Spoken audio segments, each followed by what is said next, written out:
I want to call to order the meeting of the Rutherford County Regional Planning Commission for August 11th, 2025. This time, I'm going to ask that Commissioner Michael Shirley lead us in our prayer and a pledge of allegiance. I ask that everyone please stand at this time.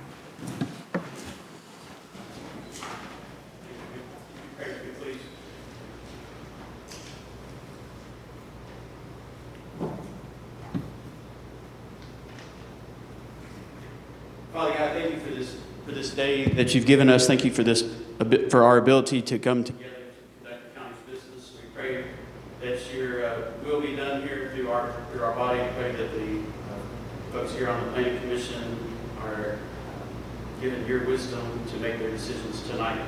Pray especially for our educational professionals as our kids across the county go back to school, from our crossing guards to our teachers, our administrative staff. Just pray that each one of them realizes the impact that they have on our students, which are our future. And we pray the decisions that we make here tonight ensure a bright future for all residents of our county. To your Son, Jesus' name we pray. Amen. I pledge allegiance to the flag of the United States of America and to the republic for which it stands, one nation, under God, indivisible, with liberty and justice for all. You may be seated.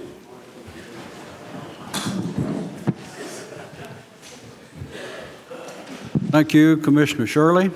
We'll now have our roll call and determination of quorum. Madam Secretary. Jim Averwater.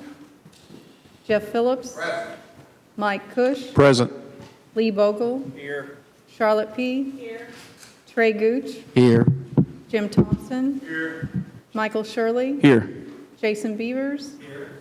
Amber Brown. Here. Pettis Reed. Here. We have a quorum. Thank you. We now have the approval of our minutes from July 14th, 2025 from our Vice Chairman, Lee Bogle. I have reviewed those minutes, and they are found to be in good order. Therefore, I'll make a motion to approve. Have a motion to approve. Do we have a second? Have a second. All those in favor say aye. Aye. Those opposed, minutes have been approved. Mr. DeMasi, are there any public comments? No, sir, there are not. No public comments. Items withdrawn or deferred? Yes, sir. We do have a total of 3 items that were removed from the agenda tonight. Now, the agenda that you have before you, the paper copy, is almost accurate. There's one additional case. 2 of them were pulled off last week. One of them was pulled off this afternoon at about 4 o'clock. The first case that was removed and the most recent is the Mockingbird Estates rezoning PUD application, the PUD amendment. That one got removed from the agenda. That is item, let me see here, REZ 25-019, Las Casas Pike and Mockingbird Lane. That was the one that got pulled off of the agenda about 4 o'clock this afternoon. The other 2 that were pulled off the agenda late last week, the first was REZ 25-018. That's by Ms. Bev Kruger. That was for the PUD amendment and also adding a portion to her PUD, so RM to PUD. That was withdrawn from consideration for tonight. And the other was REZ 25-020. That's Bequin Acquisitions. That is the application that is located at the intersection, or the interchange, I should say, of 840 and Almaville Road. Those 3 applications will not be considered tonight. Thank you, sir. So we'll be looking at 4 different items. Am I correct? Yes, sir. All right, beginning with our new business and section 7, starting with item A, rezoning, zoning, and ordinance amendment request. Reminder that all rezoning regulation amendments requests will be considered at the September 11, 2025 Board of Commissioners meeting unless deferred or withdrawn by the Planning Commission or the applicant.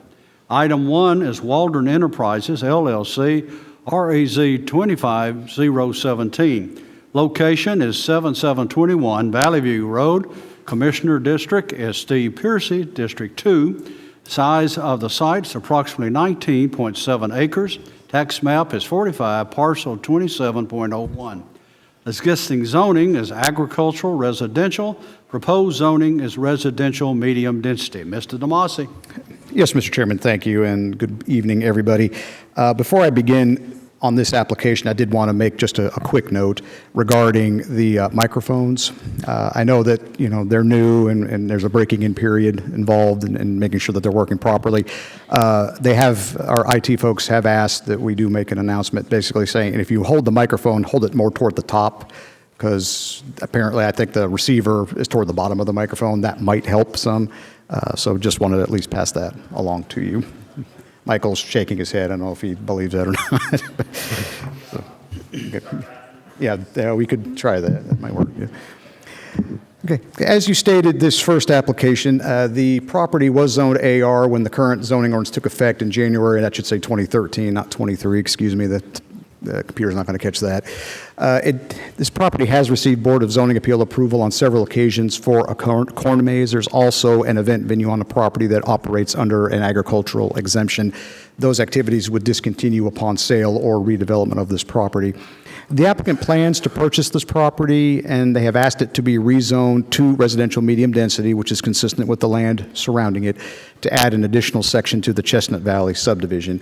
You'll find in your agenda packets on your iPads a concept plan that was submitted along with your application. Mike's going to pull that up just for you to take a look at.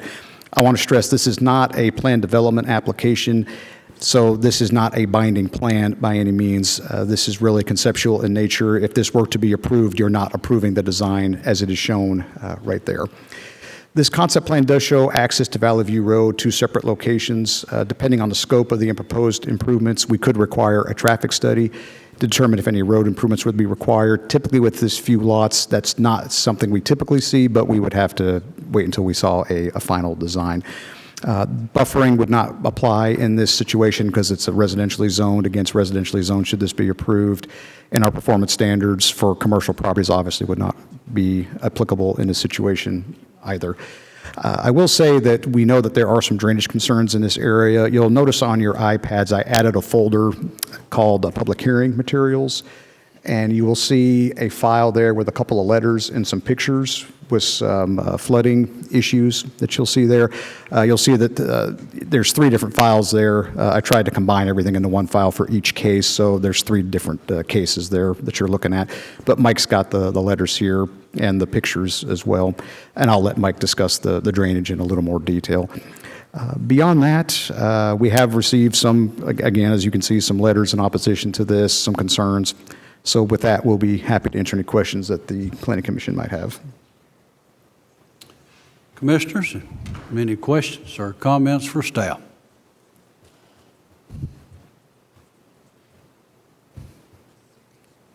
If not, we'll ask that the applicant or their representative would come forward this time to answer any questions for the commissioners or explain what they're trying to do. Yes, sir. Good evening. Good evening, Rob Moulton, SEC, on behalf of Waldron Enterprises. We're asking for this rezoning request to take this from AR to RM, so it'll be conducively with the rest of the properties around it on that side. So this would mean lots no less than 15,000 square feet, so that'd be indicative of the subdivision next door and the other properties that are surrounding it on that side being zoned RM. So that's the request tonight, and I'm here for any questions you may have.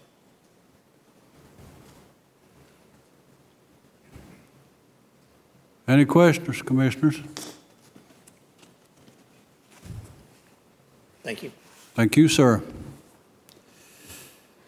If not, we will move into our comment period. Just a reminder to those who are going to be saying something, you have exactly 3 minutes to come forward, make comments either for or against. This is not a question or answer period. It's just for you to say what your feelings are and what you think about the development. You'll notice up here on the podium, there are 3 lights, green, yellow, and red. Everybody is familiar with those kind of lights. Green means you have time. Yellow means you're getting about ready to have a red light to stop. And we say stop, it doesn't mean for you to run through it. It means for you to stop if you can. So what we'll do, we'll begin with the first person who wishes to say something about this development. We'll ask you to come forward at this time. Give us your name and address. So who would like to come first? Come forward.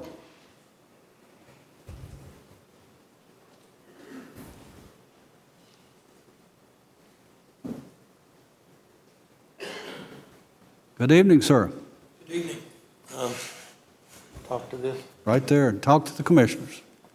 I don't do real well public speaking. I get choked up. The pictures you saw were my home. I've been there 30 years. That happens almost every year. If the drainage doesn't change, I'll have to add more. I've got a $6,000 dike all the way around my home to keep it out. And I just can't afford no more. Thank you. Thank you, sir. Next. Come forward.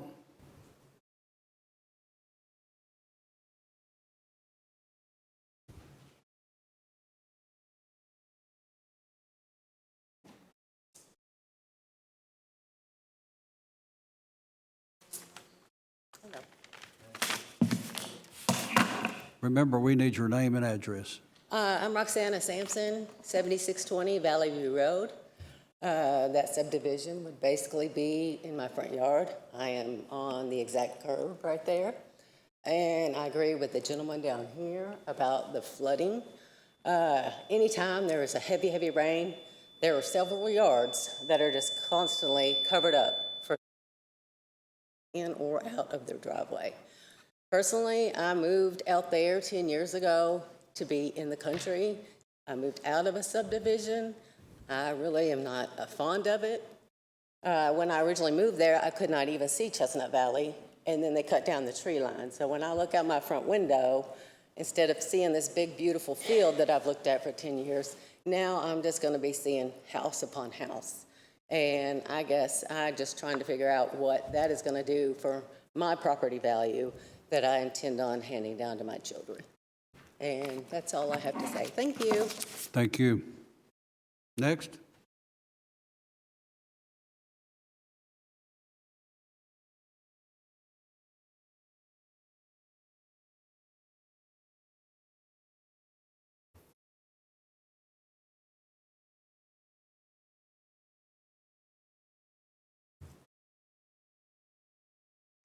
My name is Norbert Braunwalder. My address is 7310 Valley View Road. I'm just a little south of the proposed changes of the property.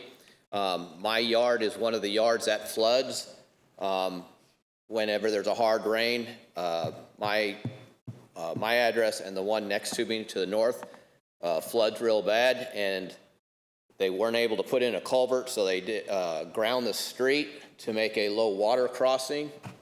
And it floods over into COD property. And so my question is, with this development, what are they going to do with all the water that runs off of it now?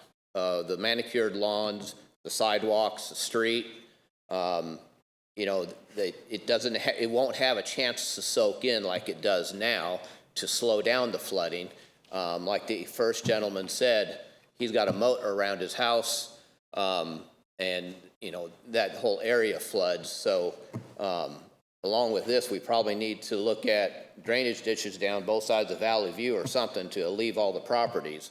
That's all I have to say. Thank you. Thank you, sir. Next. Anyone else? If there's not, we'll close the comment period. Commissioners?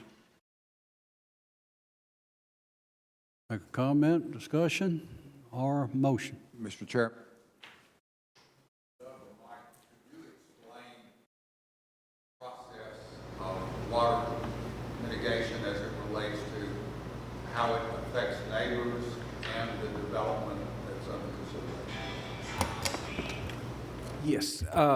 So what we ask the design team to do is to evaluate a piece of property at its current use, and you can see it's a farm right now. So we asked them to look at the water, the stormwater that leaves the site, but also not just the rate of runoff, but the volume of water. So that's one of the things that Doug and I have been talking about. This site is going to be a challenge for the design team, as stormwater, when it leaves the site, it goes through several of these lots, and it's having to essentially leapfrog from sinkhole to sinkhole, build up, spill over, build up, spill over, or soak in the ground. So it doesn't drain to like surface waters.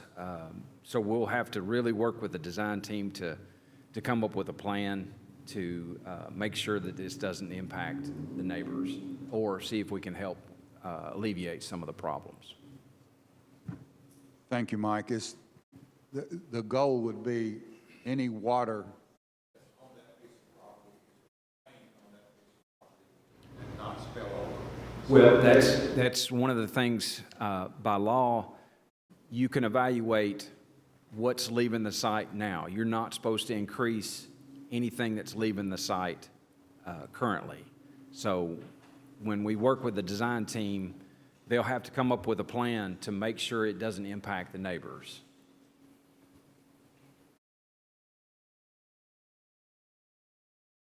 But it is going to be a challenge.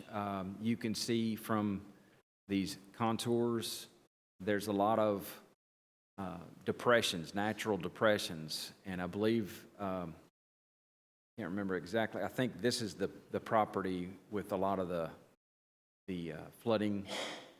So the backyard is essentially a large sinkhole.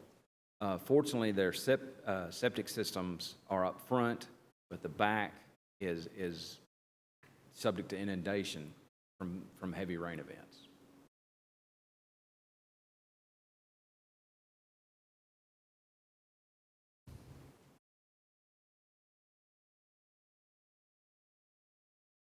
Commissioner? Mike, I got a question. Can we look at a flood map like we've done in the past, pull up a recent flood in the last 10 years? Because I'm looking at this picture this gentleman's got, and we got water across the road already. What road is that we're looking at in front of his house? I believe it was Valley View. Let's see, hold on a second. So I didn't get his name or address, but I assume it's this property here.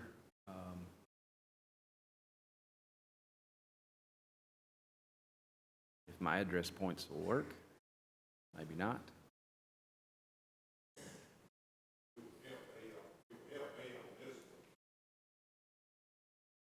Right. So you can look at,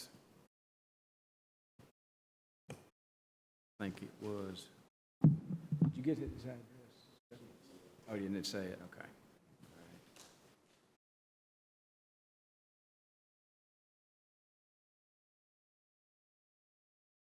Yeah.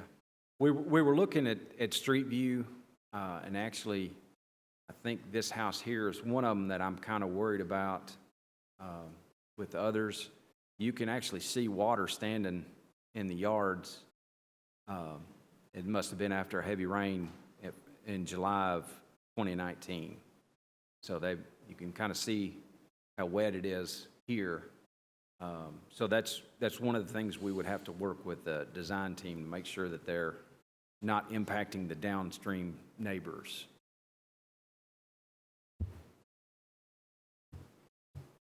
Is all that water? These are contours, elevations. So you can see there's a 590 elevation, 588. Oh, this thing, it draws slowly. I'll go to the city's map. It works better. Whoops.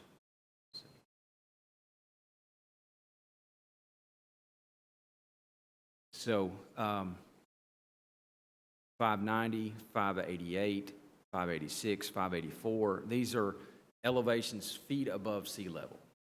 So you can see that an enclosed contour like this, it's essentially a bathtub. It holds water. There's not an outlet except for infiltration into the ground, or there might be a throat that takes water here. Yes, about half of Rutherford County is a karst area, which means it's got sinkholes, underground aquifers, channels connected to each other. This map actually, probably more than you want to know, but there are dye tracings on a map that you can, if I can ever find it. Right. So they'll have to evaluate the existing conditions and make sure the proposed conditions are not any detriment from what was originally there. So, and then also, along with the construction plans that show this, we ask that they do a as-built survey, which essentially says they're going to resurvey the property and show us that it's built according to plans. So these little red dots are sinkholes where they put dye tracings in, and then they've detected water coming out here. And these are mostly sinkholes that you're seeing. So a lot of the area is interconnected underground. It's hard trying to get these mics to work today.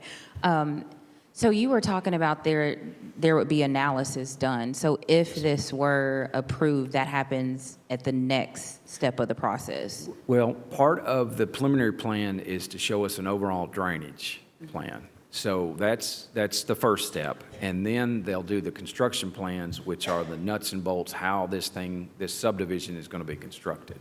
So, and then after that, once it's approved, it goes through construction, and then they'll do an as-built survey to show us that it's been constructed like they proposed.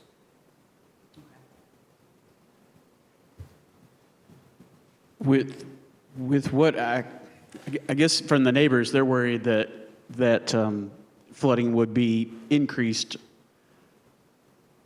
Are we able, like a detention pond has to hold back what level of water for how long? We model the 2, 5, 10, 25, and 50-year storm events and look at the 100-year flow through an emergency spillway, but that's the rate of runoff. But what we're also have to look at is the volume of water. You can meter out a slow flow, but if it's got a mountain of water, that it's potentially an impacting downstream neighbors. So, is it possible that flooding issues could be improved by developing this land? Yes, I was trying to find you an example. Sycamore. Let's see. So, back in the day, let me go back a few years. This property on Old Nashville Highway near Burleson, if it'll draw up, was an old farm. And you can see water standing on it. This is not the 2010 flood. Let me turn off the property lines somewhere. So these are sinkhole areas that hold water. This is 2019. We can go look at 2020, or excuse me, 2010, where it was even worse. Sorry, it takes a second to pull up this information. There we go. So you can see a larger flood happened in 2010 and impacted a lot of the neighbors. So we worked with the design team and said, hey, what can you do to not only meet your requirements, but help the local neighbors? So they had come up with 2 very large stormwater retention detention ponds. These are oversized stormwater ponds that hold back that volume of water that I was talking about. So that's what they did at this example. I'm not saying that's for certain what will happen if this is approved at this site on Valley View, but this is what they did here. They oversized the area, held back the volume of water, and help these neighbors where they were subject to flooding before. So, as I look at this proposal, this application, I find the request to be reasonable. It's surrounded by, like, what the zoning that they're asking for is, that's what they're surrounded by, correct? Yes, sir. So it's not unreasonable, it's not uncharacteristic for the area for this property to be rezoned. But in doing so, it does allow for the property to be developed, which could then cause flooding to be worse in the neighbor's eyes. But you're saying that it also could be better for the neighborhood. right. We could make improvements. What steps are in place to ensure that it's going to be a net positive instead of a negative? Well, we work with the design team. We look at the calculations, the pre, the post, everything, and we look at the groundwater movements, the soil, can it infiltrate? So there's all kinds of factors that we ask them to look into. And so it's going to be a challenge. I mean, I'm not saying that can easily be done, but that's one of the things why we pointed this out, that it's going to be a challenge to work this property. It's not impossible, but it will be a challenge. Thank you. Doug, and maybe Nick, if Nick is here, if this is approved for residential development, there'll have to be a preliminary plan which includes all of the water issues that are going there and how to retain those, and maybe even to improve the retention from some of the surrounding development itself. Is there a way we could, a motion to approve could add to that the neighbors would have some neighborhood meeting for the developer to explain what they're doing as it relates to developing that piece of property and retaining water? Is there any way that a motion to approve could require the developer to meet with the neighbors to show them their preliminary plan? To answer your question, I don't think you can put a condition upon a rezoning like this because this is not a planned development. Now, the applicant's design engineering team is present and has heard what you just said. So in that sense, I think that they'll take those comments back and would heed that advice from you.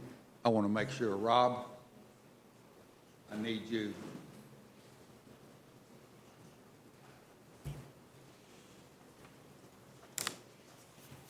Yes, Mr. Phillips. Can you answer that question? I will talk to my client. He's not present tonight on that side to talk about linking together with the neighbors to see if we can get something pulled together. We'll definitely be working with the my design team will be working with Mike and Doug on that side, but we'll talk to my client and see if we can honor your request. Well, I'll probably get with my fellow commissioners and approve it when you approve my request. How's that sound? Well, Mr. Phillips, I guess we'll go ahead and plan for a meeting if that's what it's going to take. So you're committing to it? Yes, sir. We'll have a neighborhood meeting. Very good. Thank you. You're welcome. Mr. Chairman, I move to approve with the conditions added and staff comment. Motion made to approve. Second. We have the second. Further discussion? Yeah, I've got some real reservations on this. You just pulled up a map of 2010 flood. That's what I was hoping to see on this particular development. Right now, I've got a neighbor that's brought a house up that's underwater. This house is not a 50-year-old house from looks of things. It looks like we've approved to build this house in the last 35, 40 years, if I'm guessing. I may be wrong. But this house is already surrounded by water. I can see where the neighbors would be saying, do we even have a clue of what we're doing up here? Right now, I don't think we do. We don't know where the water's going. I can't get an update of a flood, but I got a neighbor here that's already flooded out. It appears the house was constructed in 95, if it's the one I'm thinking of. Okay, just think about that. He's already underwater. We approved this structure to go in 95, and he's underwater, right? The bus is. I've got some real reservations without seeing flood water because I've got evidence here we've already got an issue at this particular location. We got a road underwater, and I don't know about the development. I can't see floods. I'm hearing the neighbors. The neighbors know more about this than I will ever know because they live it and breathe it. Right. We have an issue with this site. I don't know what the issues are. I can't see them. But I could not support it based on what I've seen and heard tonight without seeing some more evidence that I'm kind of like Commissioner Phillips. If I could see it and know that the water's going to be addressed. It even looks like from the county side, we need to build a road up. We got a road underwater. And, you know, this is what we need to be trying to avoid, in my opinion. So I'll be quiet. Other discussion? I think that I'm going to be voting in favor of this motion because of the exact reasons you're mentioning, which is that we have some issues out there. I think we're not approving a development, we're just approving the rezoning, which would potentially allow for a development, but they're not going to start moving dirt until our planning department meets with them and addresses water. And that's why I was asking about, can this develop, if a future development, can it actually help? And the answer is yes. So that's why I'll be voting in favor of this motion. And just to kind of tail on that just a little bit, just as far as the process, if this gets approved from here, of course, if it gets recommended approved here and ultimately gets approved by the county commission next month, the next step would be pre-application meeting with staff. And a lot of the things that we've talked about tonight are going to be discussed on this particular project. Along with that, they're also going to have to get their will serve letters from Consolidated Utility District regarding water, if they want to use the step system. There's still quite a few steps here. This isn't something we're going to see next month or even the month after. It's going to probably be several weeks, if not several months before anything comes through. Even after a preliminary plan is approved, like Mike was talking about earlier, then the construction drawings come in, and that's where all, like Mike said, all the nitty-gritty, you know, the pipe sizes, pond calculations, all those things, that's where that gets evaluated.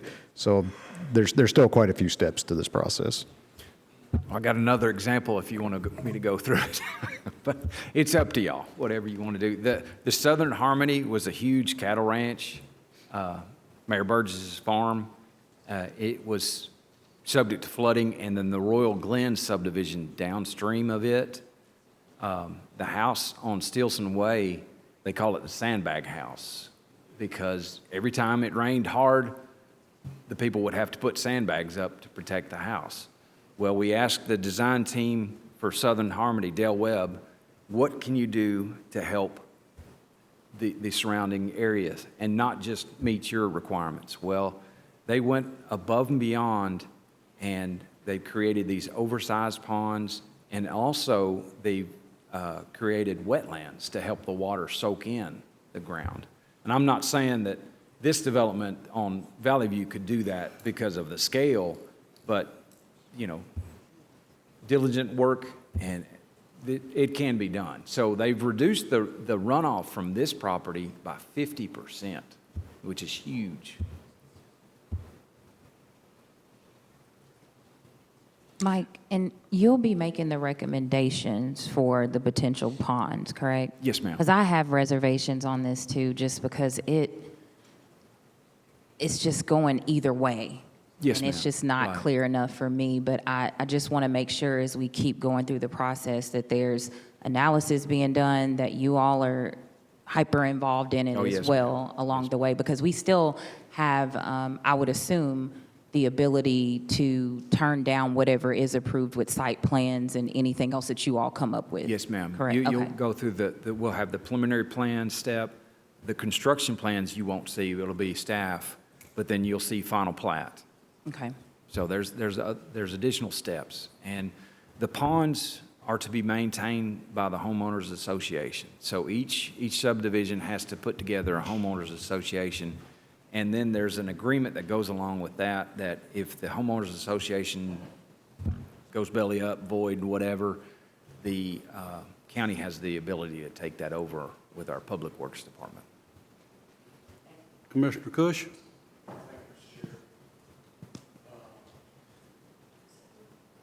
green forever. Now, when I talk, it turns red.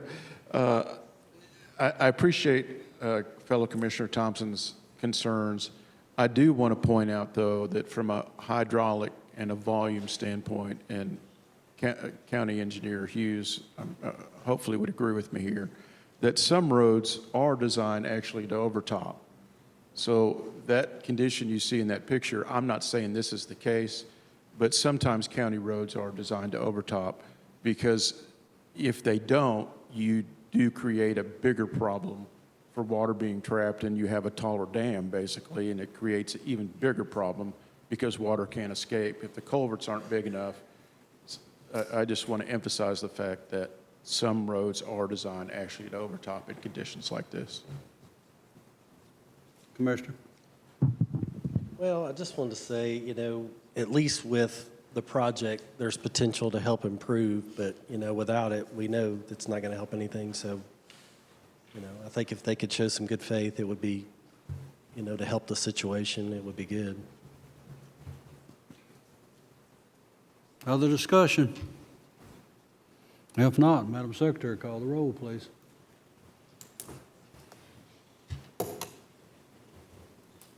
Jeff Phillips. Yes. Mike Cush. Yes. Lee Bogle. Yes. Charlotte P. Yes. Trey Gooch. Yes. Jim Thompson. No. Michael Shirley. Yes. Jason Beavers. Yes. Amber Brown. Yes. Pettis Reed. Yes. Motion carries. Motion does carry with staff comments. We'll move on now to item 2. Joshua Hein with REZ 25010. Location is 9180 Horton Highway. Commissioner District is District 8, Pettis Reed. Size of sites approximately 10.4 acres. Tax map 143, parcel 29.02. Existing zoning is residential low density RL. Proposed zoning plan unit development for a horse arena, restaurant, coffee shop, and boutique. Mr. DeMasi. Yes, Mr. Chairman, thank you. According to the application, the applicant intends to rezone this property from RL, residential low density, to PUD for a thoughtfully planned, community-oriented facility. The proposed development will include a professionally equipped riding arena and stables, providing local residents with a calming, well-appointed environment to house and care for their horses. You'll see on page 6 of the pattern book, there are several uses for the facility, including a farm-to-table restaurant, coffee shop, boutique, professional training, and boarding, and others as well. Their goal is to keep things local, supporting nearby farmers, makers, and the community around us. You'll see on page 18 of the pattern book there is a conceptual layout plan. There are some architectural elements and interior designs shown on several other pages in the pattern book as well. Some of the images originally, when I wrote these comments, were lower resolution. That has gotten better in this particular rendition of the pattern book that you have here, so it should be a little easier to read. There was a neighborhood meeting held on the property back in April of this year. There is a summary of the meeting. It's been included with the staff report, which is on your iPads. Pages 18 and 19 of the pattern book show proposed improvements in widening to the access drive along Horton Highway. Now, Horton Highway is a federal/state road, so TDOT approval is going to be required for any new or improved access points. Conversations among staff, the applicant, and TDOT indicate that TDOT may only allow for one access point along Horton Highway to this property, depending on the outcome of a traffic study. TDOT has asked the applicant to do a traffic study on this particular application to determine what would be the best route. The applicant has included two options in their pattern book. You'll see option A is what Mike's got up on the screen right now. That would be access off of Walter Way, and you can kind of see there toward the top of the page, along with, option B, on page 19 shows an additional access point on the Horton Highway. Traffic study has not been completed at this time. We actually have a scoping meeting this coming Wednesday to discuss this in more detail. We did explain this to the applicant that typically this is something we like to see addressed prior to any kind of approval. However, they feel that it's going to be one option or the other, and they wanted to move forward with this request, which is why we're bringing it to you tonight. I will say, regardless of the outcome, they are going to have an engineered site plan required prior to the development of the property, should it be approved. The site plan would have to demonstrate compliance with all parking, access, et cetera, for Rutherford County, as well as TDOT, again, since Horton Highway is a federal and state road. Non-residential plan developments do not require open space set-asides. However, you can see that most of the site does appear to remain in a natural state. There is a preliminary planting plan that's been included in the pattern book, which you can find on page 23. An engineered site plan also would have to be required and submitted, approved prior to the development of property should the application be approved.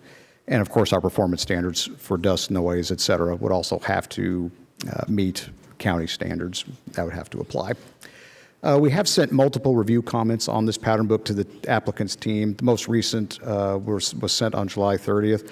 While the quality of the pattern book has improved, and again, I wrote these comments prior to receiving the most recent rendition that we have right here, you can see that the resolution of the images is better. We're able to zoom in on them a little bit more.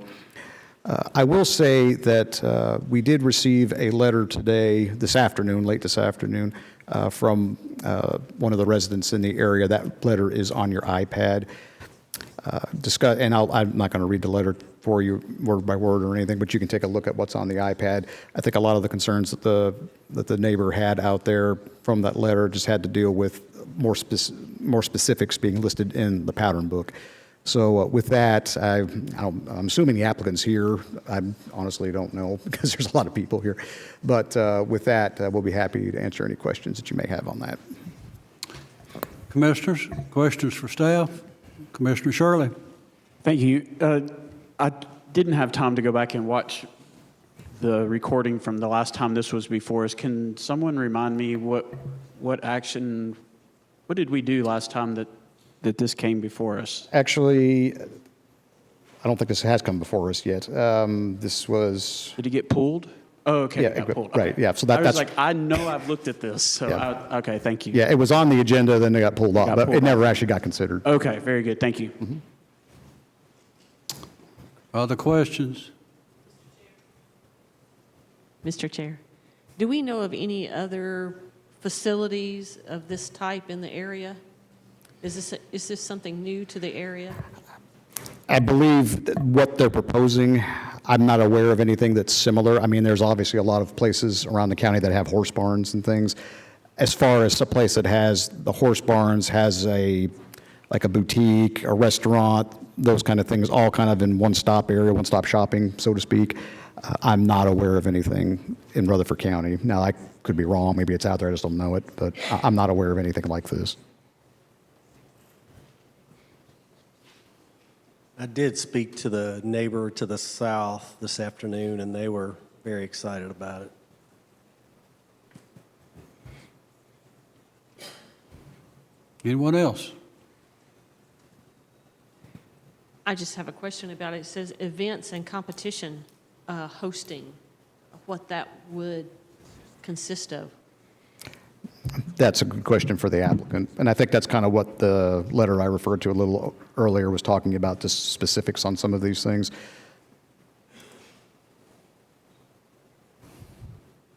If there's nothing else from the Commissioner, I'll ask that the applicant or their representative come forward at this time.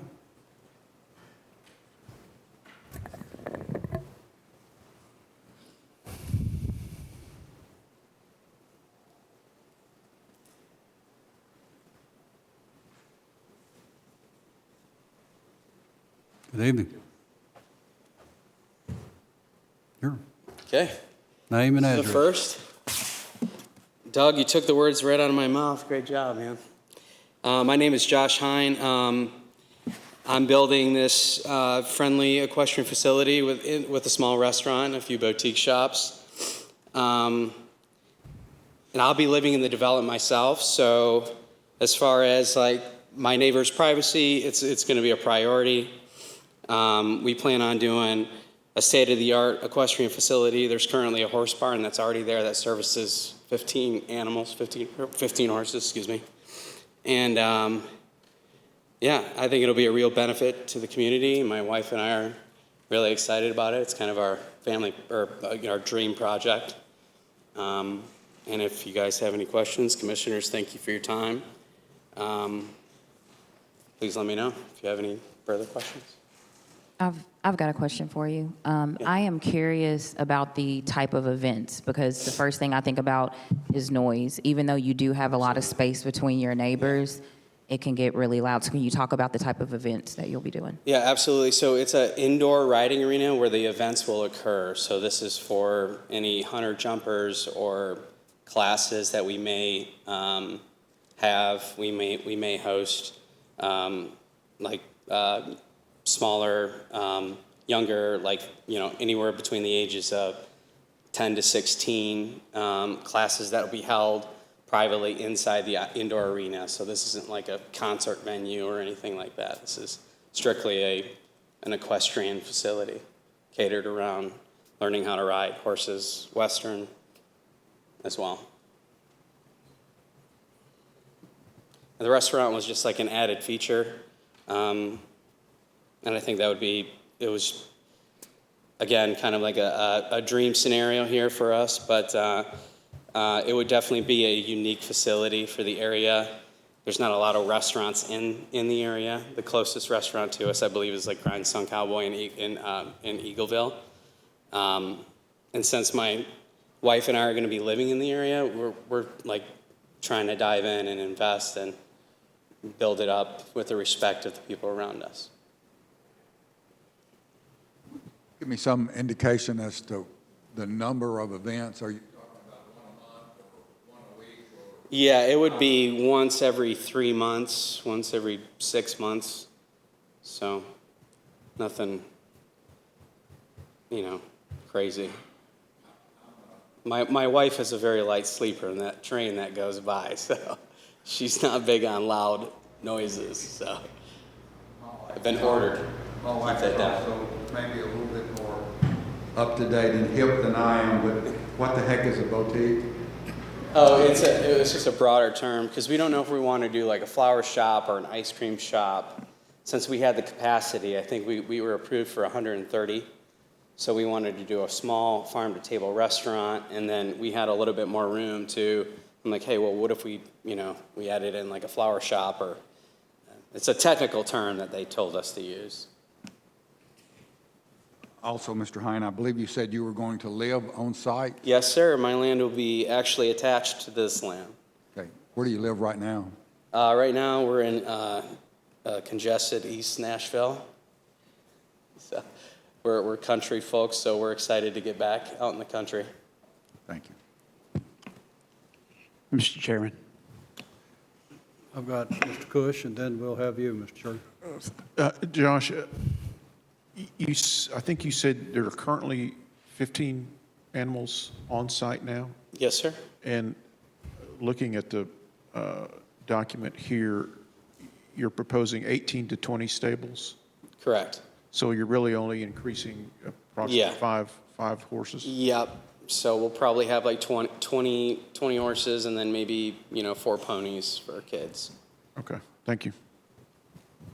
Mr. Shirley. Thank you. Is this a lesson barn? Yes, we plan on incorporating You're doing regular lessons, daily lessons? Yes. Okay. Yep. Your events are for lesson shows? Yes. Okay, so Correct. once every few months for those? Yes, sir. Okay. And then did I miss the proposed hours of operation for whatever said boutique you have or restaurant? As far as that goes, we're going to comply with whatever Rutherford County basically tells us. So, again, then it's okay. Is this a common facility for the neighbors? Like, because I know there's several properties that are part of this development overall, correct? Right, and if they choose to board a horse or get involved, then at that point. So they don't have access guaranteed because they're... Oh, they'll have access to the restaurant. No. Everybody will, but.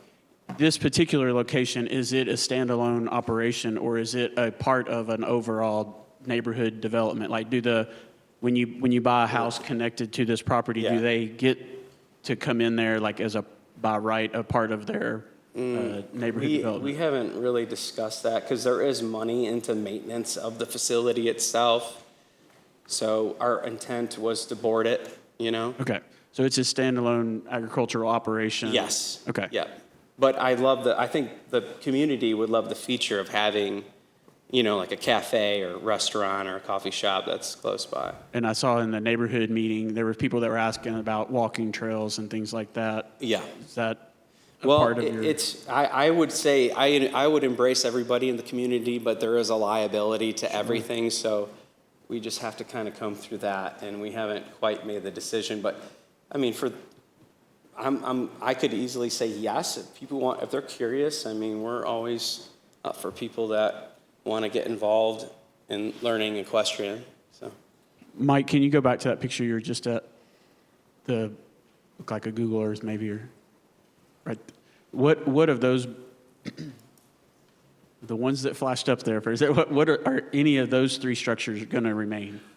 Yeah, unfortunately, they're all coming down. There is there's an existing horse barn there, but I mean, it would cost me just as much to retrofit. Yeah. Yeah, to retrofit I just wanted to make it sure and I was repair it, rather than just scraping it and build a new. Okay. But we are going to be taking, and I know that some of the neighbors, the neighbor mentioned to me that that barn was, I believe, in their family at one point. So we're going to reclaim as much of the wood as possible, and that's what you saw on the ceiling for the indoor riding arena. Oh, cool. Yeah, the other one's just like a lean-to shed, and then it's like a mobile home kind of, yeah. All right. I think that's all my questions. Thank you. I got some. I hope it's Mike will work on me. Timing wise, beautiful project. What's your timing on this? What you think? Well, ideally, I'd like to start right away, and I would say, within 12 months, but then my wife would probably correct me and say 18. Been there, done that. Yes, sir. On soils actually found, I know it's on page 10, soil testing has confirmed that the site contains suitable soils to support an estimated capacity of 130 people. I've never seen a soil site do that. I'm just trying to figure out how'd you get them to tell you 130 people? God, I got lucky. Okay. No, seriously. There was actually 2 existing perk sites. So if this wasn't going to go through, I was going to break the land up and build 2 homes. And they both were 5-bedroom perk sites. So, they came out and they did their thing, and they said, you got more soils than the land to build on. Good. Let's talk about the restaurant a minute. Just what do you plan on doing as far as the restaurant operation goes? I know you got certain things require certain things inside the restaurant. What type of food you going to prepare? Well, I would love to have a steakhouse. I think a steakhouse, it would be, and I've had some talks with some local guys and some connections that I've had when I was in the military in Charleston. Hall's Chop House is one of them that's a very interested suitor, if you're familiar with that. Okay. Steakhouse downtown. And then even if there was a cafe, there's this company cafe called The Perch. I think it's in Brentwood. So there's a lot of people that are very interested in the area. And as far as teaming up with them and all that, that's going to be the attorneys doing their thing. There you go. And be honest with you, I'm a neighbor. I consider myself local, but I want you to help me understand if we have a good steakhouse, now I've got grease traps, I'm thinking it's going to have to be involved in that soil site. You'll have to deal with that. But now I'm a neighbor. I want to come to your steakhouse. What is considered local? How far out would I have to be? And how would we man that? How would you keep me from coming? Man, that's good. That's a good question. The steaks, they're just going to be that good. Yeah. No, you know what I'm saying, though. I think, in my opinion, I've said it for years, a good steakhouse in our area, people would drive from Murfreesboro. I went to Nashville Saturday night for one. I think people from Nashville would come to see our area because of the beauty. I don't know how you would keep folks from staying local if it's a success. Yeah, I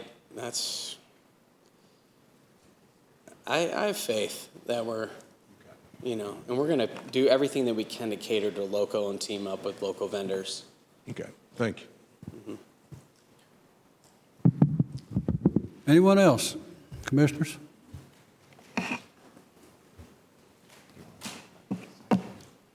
I'll have to tell you, Commissioners, I heard from this gentleman months ago. In fact, I had forgot that he had even called me until he come back, and he said, I've talked to this commissioner before. I said, I've never talked to this man. And then when he started describing what he wanted to do, I said, oh yeah, I've heard his dream. And I had heard that before, what he was wanting to do. And the thing that caught my attention was he wanted a horse arena where mothers could come with her children, where they would teach the children how to ride, and they could sit there and drink coffee. And that's what I heard first from this. And I said, that's not a bad idea. But I had heard about it before, and then as I saw it come up on the book, pretty good dream. But any other questions? If not, thank you, sir. Just a comment from us. I mean, just as a reminder, regardless of what happens, even if it's eventually approved, this is going to have to go through the site plan review process, kind of like we talked about with the last application. Yeah, and with TDEC, anything he wants to use, they're going to have to approve, a septic system for a restaurant or bathrooms for the stables. Everything will have to get approved by TDEC, their permits. Anything else? If not, sir, thank you.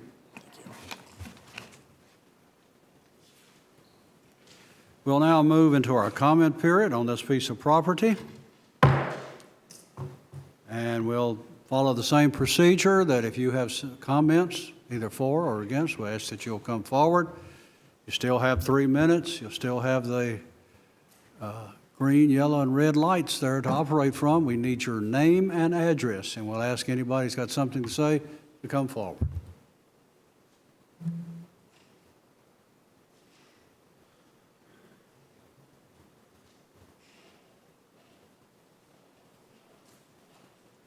Yes, sir. Thank you, Commissioners. My name is Mike Wilson. On the drawings, it's listed as William Wilson because my property is directly north. I figure I'm going to be 75 to 100 yards from the restaurant.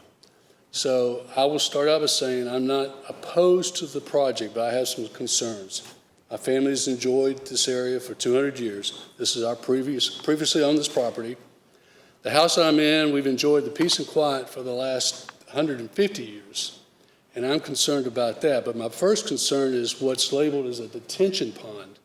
That pond is on my property.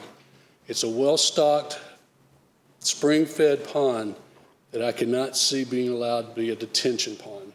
So that was I assume it's still in the plans. I can't really read that, but yeah, on what I looked at online, it said detention pond. That is not going to be a detention pond. So Mr. Hein says that. I've had significant runoff from the project that has brought silt into that pond. But Mr. Hein's project manager did a good job of coming out and I think mitigating that, but I still have a concern for the future that I don't want runoff from this project coming in to my pond. A second concern is lights and noise. I've sat on a patio out there with what will be the restaurant in sight and enjoyed many a lovely evening with quiet and peace. I want to see some kind of mitigation that will eliminate the light. I'm primarily concerned with light and noise. The trees I see shown on the drawings, if they remain, if they'd been planted 30 years ago, I'd be a happy camper, but they're not there now. So I am concerned about the light and sound that's going to affect my property, again, maybe within 100 yards of the restaurant. And the fourth thing, is my family cemetery is on the backside of a project that and it's in property I don't think Mr. Hein owns yet, but it could be part of that. The cemetery it's got 2 Revolutionary War soldiers. I've got access to it now. I don't want to lose access to that cemetery. I need to be able to get up there and maintain it, and when the family wants to go visit their deceased relatives, I want to allow that. So I just wanted to share those concerns. I know this is early in the process, so things that can be done, but I'm hoping that it will be pushed in the direction that will have a minimal impact on my property. Thank you. Thank you, sir. Anyone else? Come forward this time. Anyone else? Seeing no one else, call an end to the comment period, and commissioners, it's up to you now for comments, questions, as well as a motion. I got a question, Mr. Chairman. Somebody help educate me just a little bit. We've got a PUD here that really looks nice. I like it. I like everything that you got seeing. The concern that I would have when you got something this nice, I ask about timing. At what point, once we approve a PUD, have we got it locked in and we know this is what we're going to get? Well, basically, the recommendation you're making today would be for what's in this pattern book. Now, I don't know if you had a chance to read over that letter that was submitted, there were concerns that were brought up about maybe a little more specifics regarding the materials and the architectural design. There are a lot of pictures in there. Pictures are great, but there could be a need for a little bit more specific when it comes to the actual materials and things. Whatever you recommend approval today, if it gets approved as such at the county commission, this is what they're bound by. So I know there was some questions today about, the number of events and different things like that, lessons per day and stuff like that. If you want that built into the pattern book, I think it would be probably a better path forward to possibly discuss what those things are. You could either approve subject to that, or you could ask the applicant to come back, defer it for a month and say, okay, make these changes and then come back, bring it back for our consideration. You'll note that staff did have concerns about the traffic regarding while they do have two options here, that's not something we typically see. Usually it's locked into one. I understand it's going to be probably one or the other. But like I said, that process is starting. We are starting to move that process forward as far as the traffic scoping. But if we make a motion to approve this tonight, he has the flexibility to choose whatever changes he wants to make as far as materials goes, hours go, time goes. He can do it pretty well the way he wants to. Or, let me tell you what bothers me. We approve this tonight, and he sells this plan off. If someone can make changes to that, then we may not be getting what we thought we was getting. So at what point are we locked in? I like the plan that I see, but I watched a subdivision on Highway 99 get flipped to a Texas firm. Mm-hmm. Well, as far as ownership, there's not a whole lot we can do about that. Now, whatever is approved is binding on whoever buys the property. So if, for the sake of argument, let's just say that's what happens. Let's say you recommend approval, it goes to the county commission, it's approved, and 2 months later he sells it to somebody else. They're bound by those same parameters that are in the pattern book, regardless of who owns it. Now, if they want to make changes, they'd have to come back through the whole process, kind of like what we're doing right now. Based on that, Doug, I'm going to move that we defer this until we know what type of restaurant we're going to have, what type of hours we're going to have, and I think the letter fulfills some of the questions that I would have. I like the project, but I think there's too many unknowns for me to say I'm ready for them to be approved and let's go with it. So that's my motion. We have a motion to defer. Do we have a second? I'll second that. Let me try to reset this. We have a motion and a second. Further discussion? Yes. I also would, Doug, a clarifying question. Just if TDOT says they only want one, I guess my other thing that I'd like, maybe they could meet with TDOT to find out whether they're going to get one access point or two.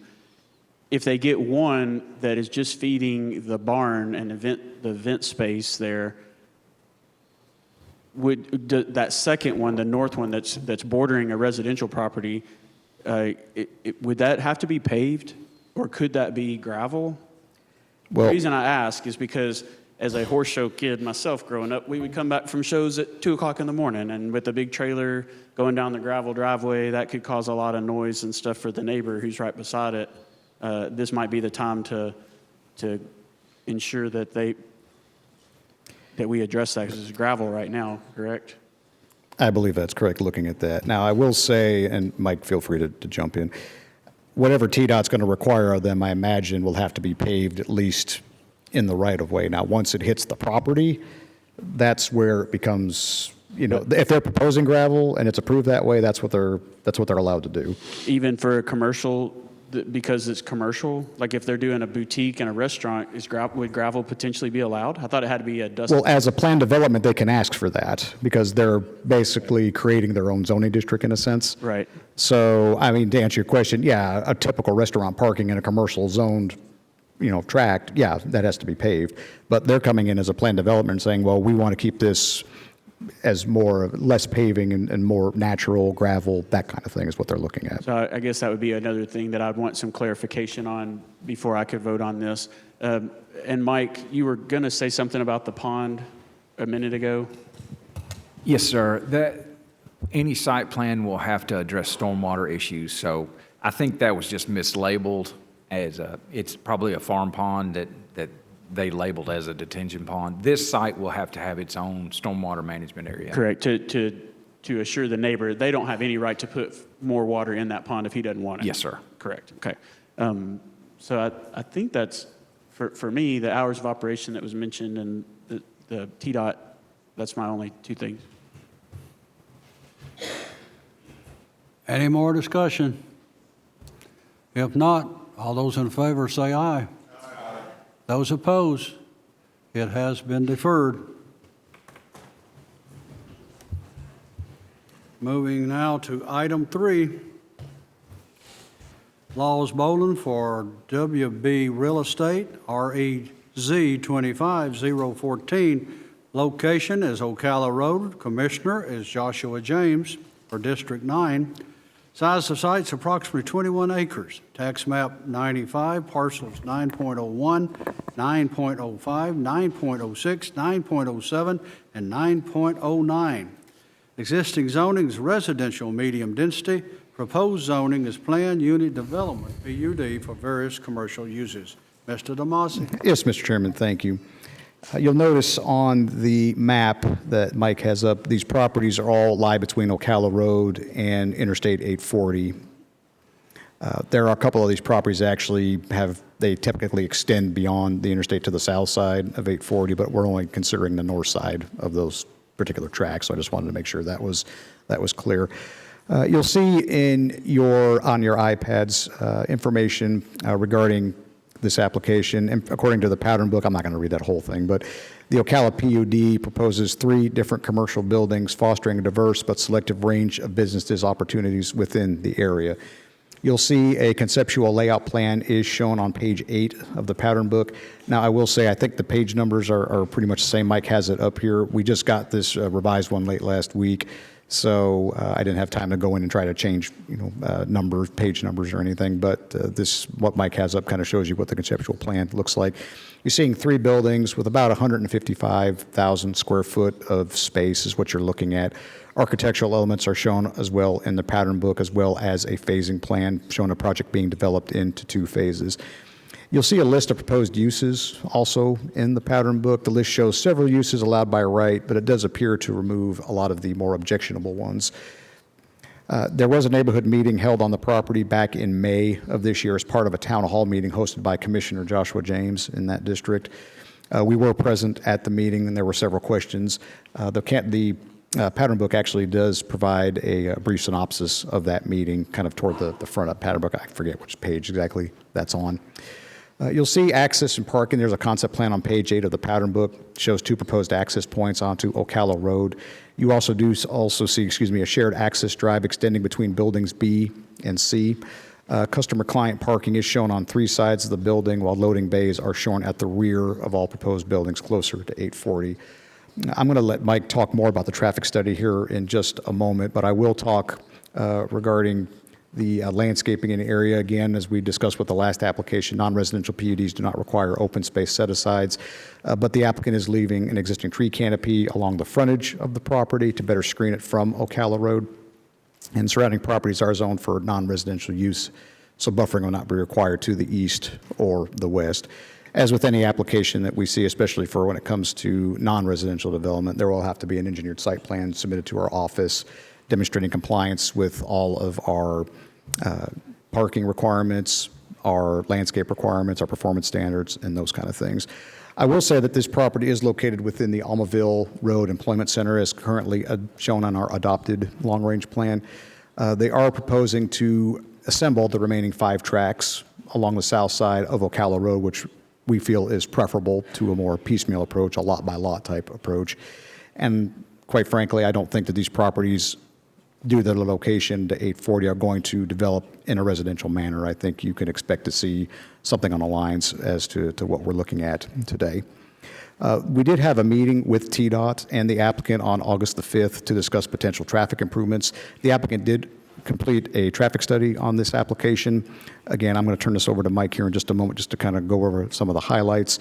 I will say that the call that we had with TDOT last week highlighted the need for what I would call probably a more comprehensive approach than what we've seen so far. We've got several projects in this area currently. You know, we have this project we're looking at. There's a project that was going to be on tonight's agenda on the southwest side of 840 and Almaville Road. There's also quite a few developments within the town of Smyrna that are further to the north. And Mike was highlighting some areas along Shores Road, which is something else. So the consensus after we discussed that with TDOT, and again, Mike can feel free to jump in, but the consensus was that we really needed to have a more like I said, a comprehensive approach looking at all these different improvements, looking at all the different projects that are coming into this area, what improvements are going to be necessary to Almaville Road, to the intersections at Ocala, to the ramps at 840, and coming up with some sort of a game plan as to how that's all going to be accomplished as far as cost sharing and those kind of things. But Mike, I'll turn it over to you for more specifics. Right. Thank you, Doug. So what Doug mentioned, not just in the unincorporated areas of Rutherford County, there's a lot going on with the town of Smyrna. And I will, hold on a second, zoom out a little bit more, and hopefully, not that way. So the blue area is areas that have already been annexed by the town of Smyrna. So there is a large development here called Linwood, and I think Queens Ridge and all that. Linwood alone has 1,500 housing units. So it's going to be very substantial. They're going to rely on a sewer that's going to be built down Stewart's Creek to serve this development. So that's still a few years out, but knowing that it's coming, we thought best to talk with TDOT, the town of Smyrna, and local developers. And so that's kind of the quandary we're in, that we know developments will need to be built, not just for the town of Smyrna's improvements, but also for this development, which is right here, kind of south of Ocala. We asked them to look at the intersection of Ocala and Almaville Road, and then also the 2 ramps on 840 at the interchange, and then there are 2 new entrances on Ocala. And essentially, in a nutshell, what it said, that a traffic signal is needed at Almaville and Ocala. The eastbound ramp of 840, people heading east, getting off, and that, I guess, turning north or south would benefit from a traffic signal. And then also a right turn improvement on the westbound ramp at the interchange as well. So that's where we're we're kind of stuck at is this development now, it needs these improvements. Do we let them do these improvements on their own, or how does that work? Do we work with the town of Smyrna, knowing that several hundred units are coming in this area here? So that's where we're scratching our head. Do we let them do their own, or do we let them? Do they want to team up and work with the other developments? If they don't want to wait the 2 years, these improvements need to be done now. The traffic signals at Ocala and Almaville, the traffic signal on the eastbound ramp at 840, and then the turn lane improvements at the westbound ramp at 840 and Almaville Road. So there's a lot of work that needs to be done.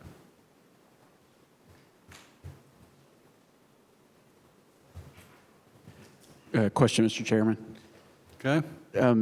Mike, would all of those improvements be able to be done in existing right-of-way, or would there also have to be right-of-way acquisition for those things to take place? I believe they have adequate right-of-way to do all of that. Yeah, so when TDOT builds an interchange, they always get an extra amount of right-of-way to do future improvements as well, slope easements, things like that.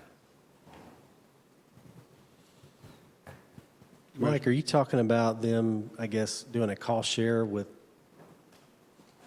a fee in lieu of or something like that? Because, I mean, you're looking at probably $350,000 per light at least. Yes.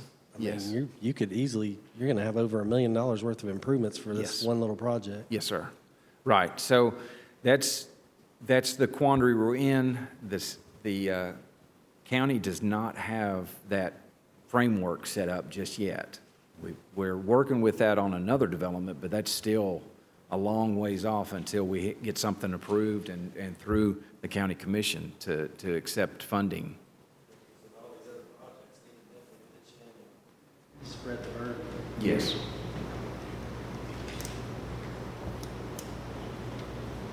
Anyone else?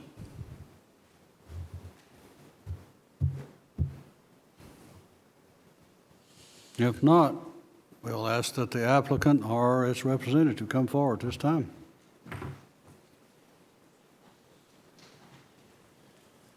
Welcome back. Thank you, sir. Good evening, Rob Mulchin, SEC 850 Middle Tennessee Boulevard. On behalf of Mr. Laws Bouldin. The request before you tonight is for a PUD.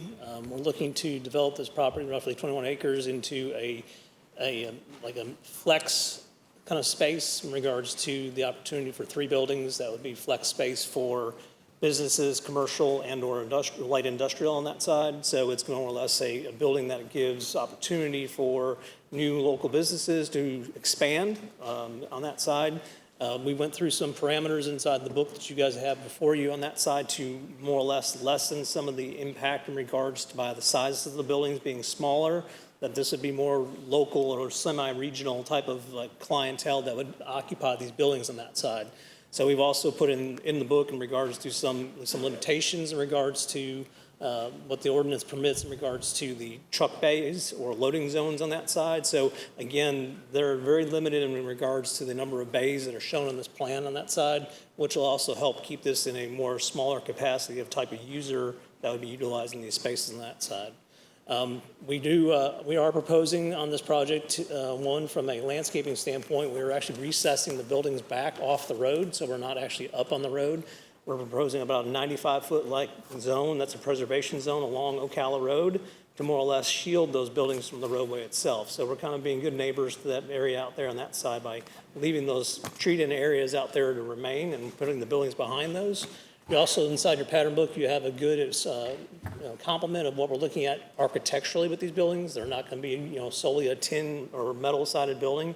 These are going to be, well made up buildings in regards to cementatious type of materials on that side. So we're looking for not only a good appearance, but also a very pleasant experience when you're driving down Ocala by setting these buildings back and having a very good architectural character to them on that side as well. Regards to, we've got 2 access points to Ocala, so part of the neighborhood meeting was the discussion that the previous concept had about 3 or 4 entrances. We actually narrowed that down to 2, so that there's less opportunities for vehicles moving in and out of the site to impact vehicles running up and down Ocala Road on that side. So kind of just limiting those points of ingress for safety maneuvering on that side. So with that, I'm here for any questions you may have now or after the public hearing on that side in regards to the project. Mr. Shirley.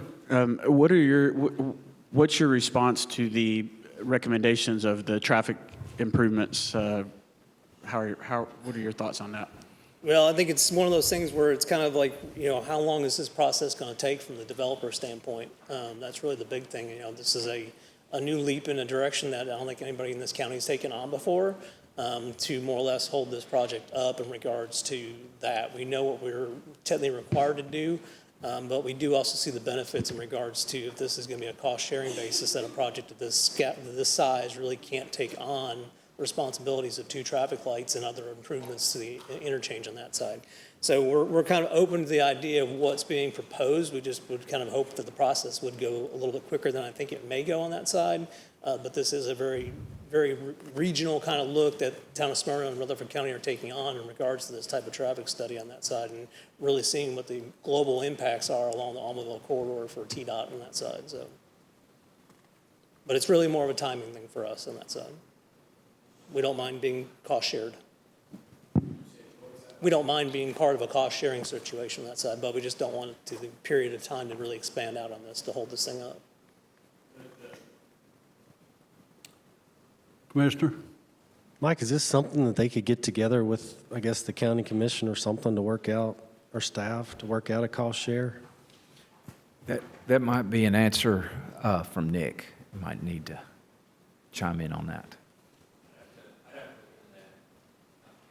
Talk about that yet. Can you repeat, relay what he said? He said he'd have to look into that he wasn't ready to really opine on it tonight. You would have to look into it.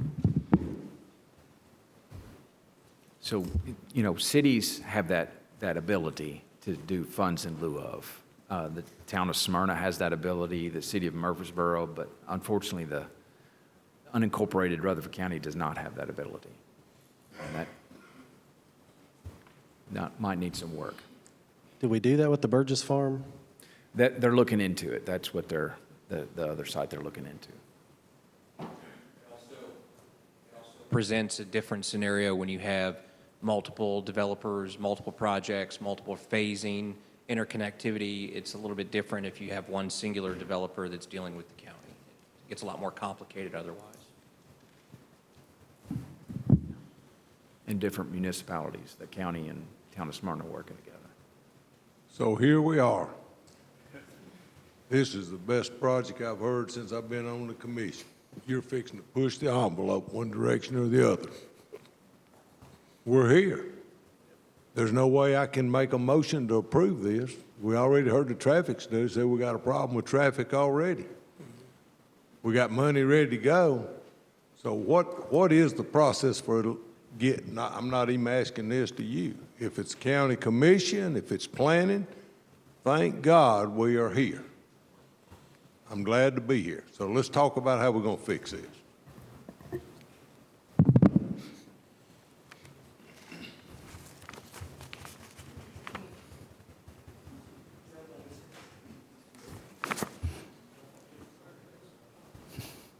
And quietness settled over there here right quick. Mr. Chairman, I think we have already set the framework of how we fix this, and that's the cost share, which is the Burgess property was contingent. That whole project development was contingent upon the developers and the county getting together and creating what does not currently exist.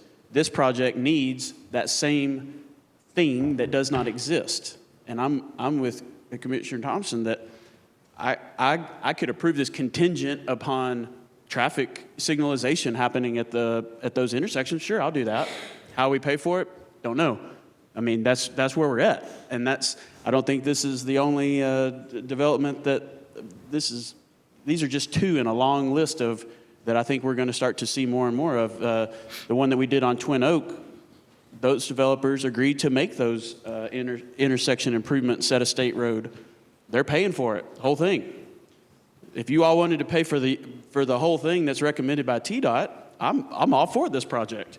But I know that 3 buildings does not pay for $1 million in traffic lights.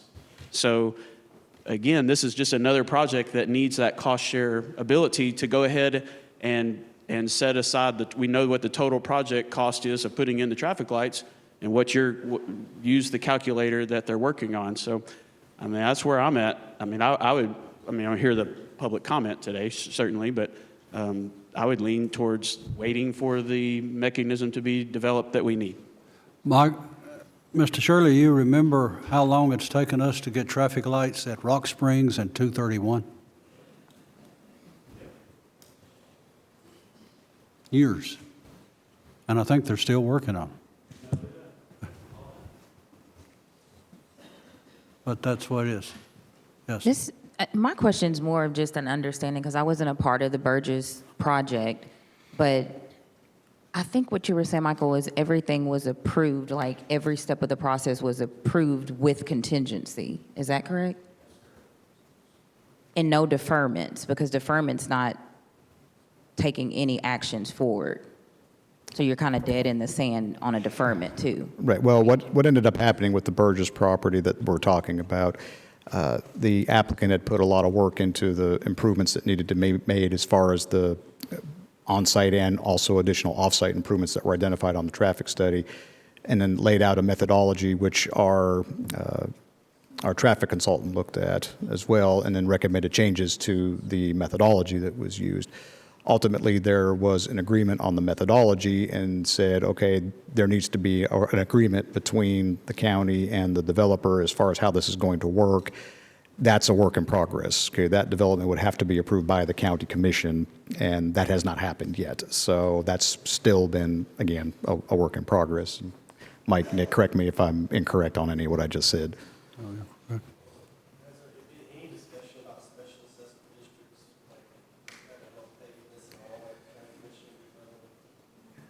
Not specifically about that, no, sir. I mean, no, there really hasn't been.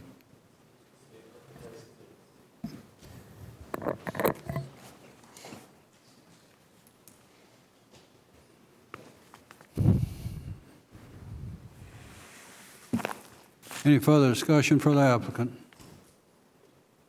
Thank you all.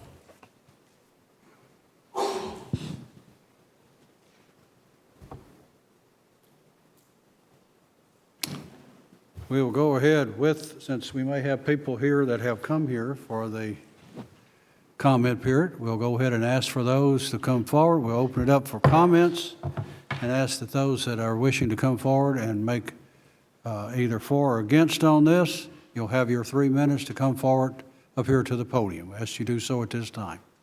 Anybody out there wish to make comments? Have one right here. Give us your name and address.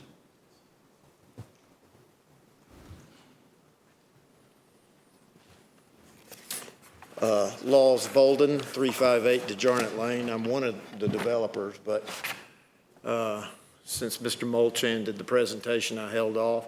Just a couple of things I wanted to point out. If you look into the traffic study, at peak, worst case scenario, this project contributes less than 5% to the traffic. The off-ramp at 840 is failing now, which had nothing to do with us. Nothing to do with the spans. They're the ones that suffer. The people who travel suffer because nothing gets done. So, there's got to be some sort of workaround here. We've been over backwards to make the site plan work for the neighbors. In that 95-foot setback, there's 35 to 65-foot trees. They'll never see this development. We've screened everything humanly possible. We've cut back on loading docks. We've narrowed the buildings, shifted the buildings forward. It's a great site plan for this site. And so it seems like we're fixing to get deferred indefinitely, probably years, for contributing maybe something less than 5% to the traffic. We're happy to contribute toward a light, happy to pay our fair share in whatever means possible, but it's just a shame all the way around if we can't see our way through this somehow in a reasonable fashion. And it happens in a lot of places. There's a way to do this, and hopefully y'all can see your way clear to approve and figure that mechanism out. Thank you. Thank you, sir. Anyone else?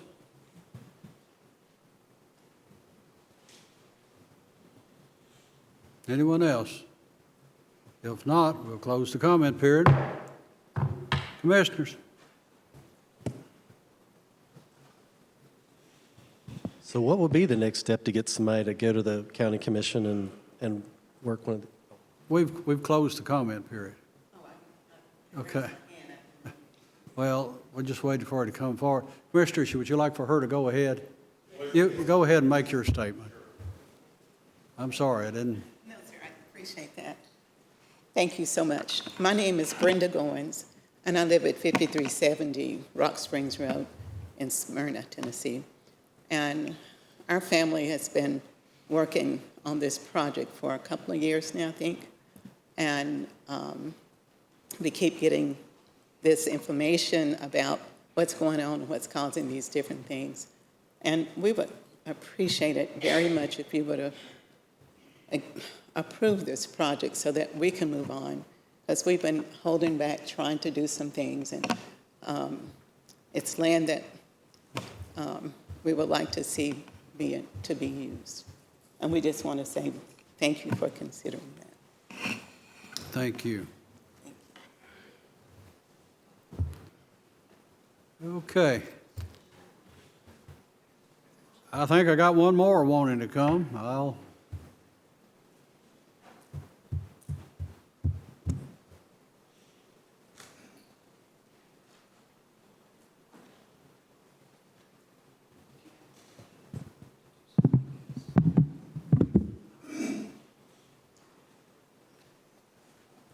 Thank you for allowing me to speak. Sorry for the delay. My name is Harold Spann. I live at 462 Sharondale Drive here in Murfreesboro. As my sister stated, we have been toiling with this situation, getting approval, and it's getting tiring. And we beg of you to do not lead us on any longer. My mother left this property for her children. And now we are being stagnated, held back. And I heard some lady say that she wanted to see her children benefit from the property that they own. And that was my mother's desire, to her children to benefit.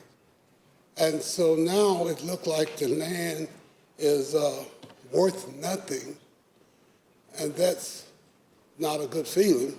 So we're paying taxes on property that you feel that's not worth moving forward with. And I wish that you would consider to not tie our hands and let us move forward with this project. That is our request. Thank you. Thank you, sir. Have we missed anyone else? Last call. It is closed. Commissioners.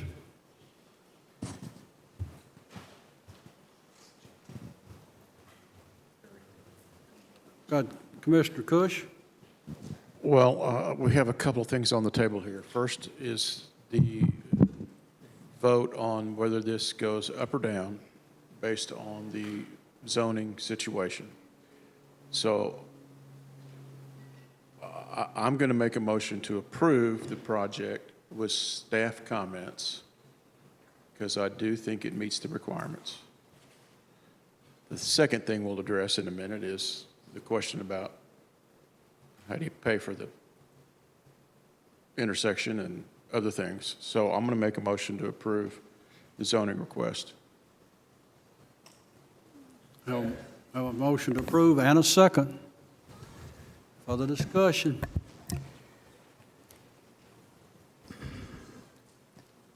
If I may just make a suggestion, obviously the commission can do what they wish.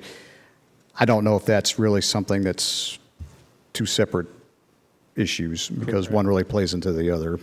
I mean, I understand where you're coming from. And like I said, I spoke fairly positively about this project as far as all the properties together being developed at once regarding, or rather than, I should say, more of the piecemeal process.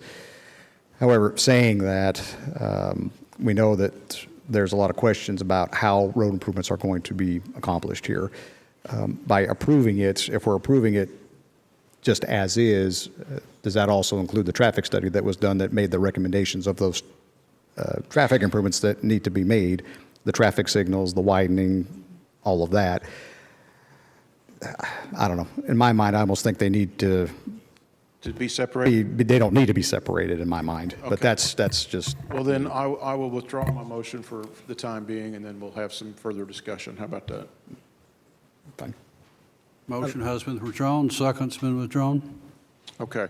So, again, I'm just spitballing here, okay?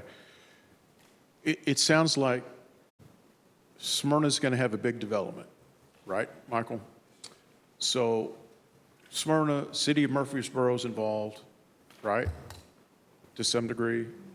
No city? Okay. County, right? And then a whole list of potential development folks. Is there a need for an interlocal agreement? Interlocal agreement between the Smyrna and the county, or does that even need to happen? So my legal suggestion would be, and I know the applicant's ready to move forward, I understand that, but maybe it's the most appropriate thing to just defer this for a month till next month. I can get with planning staff. I haven't examined the entire application. I haven't looked at the traffic study. Doug, has a third-party engineer looked at the traffic study? Yes. Okay, I'd probably want to talk to him, figure out what's going on there, and then to the extent I need to reach out to the town attorney for the town of Smyrna, can do that, and at least keep pushing the ball forward on the deal and not just let it sit idle, and then have something to bring back. I don't know if it'll be a full actual cost share agreement or something, but there'll be some direction after I've gotten with Doug and be able to look at this thing. Okay. Let me, thank you, Nick. That sounds like a great idea. My little bitty brain is thinking this. Is the 1,100 and something homes that you talked about on that one development, is that one developer doing that? Mm-hmm. Okay. So could our third-party traffic expert, could they not mathematically, based on a percentage crystal ball, forecast that amount of potential homes there, the current amount of homes that are, it's like a drainage basin. Mike, you and I talking, it's like a drainage basin. What contributes to that road? You break that down into percentages. This development, laws said, maybe 5%. The big development could be 75%. And the land in between that's ultimately going to get developed, maybe we know what's coming, maybe we don't, but that would factor in. And at the end of the day, 30 days, 45, 60 days, if everybody could play nice, you sit down and say, yeah, I can see where I'm going to contribute 60% of the traffic. Laws is saying I'm going to contribute 5%. If it costs $1 million, you divide it up by percentage and everybody writes a check. To me, that's the simplest way to do it. But again, I'm a simple guy. So could it be that easy?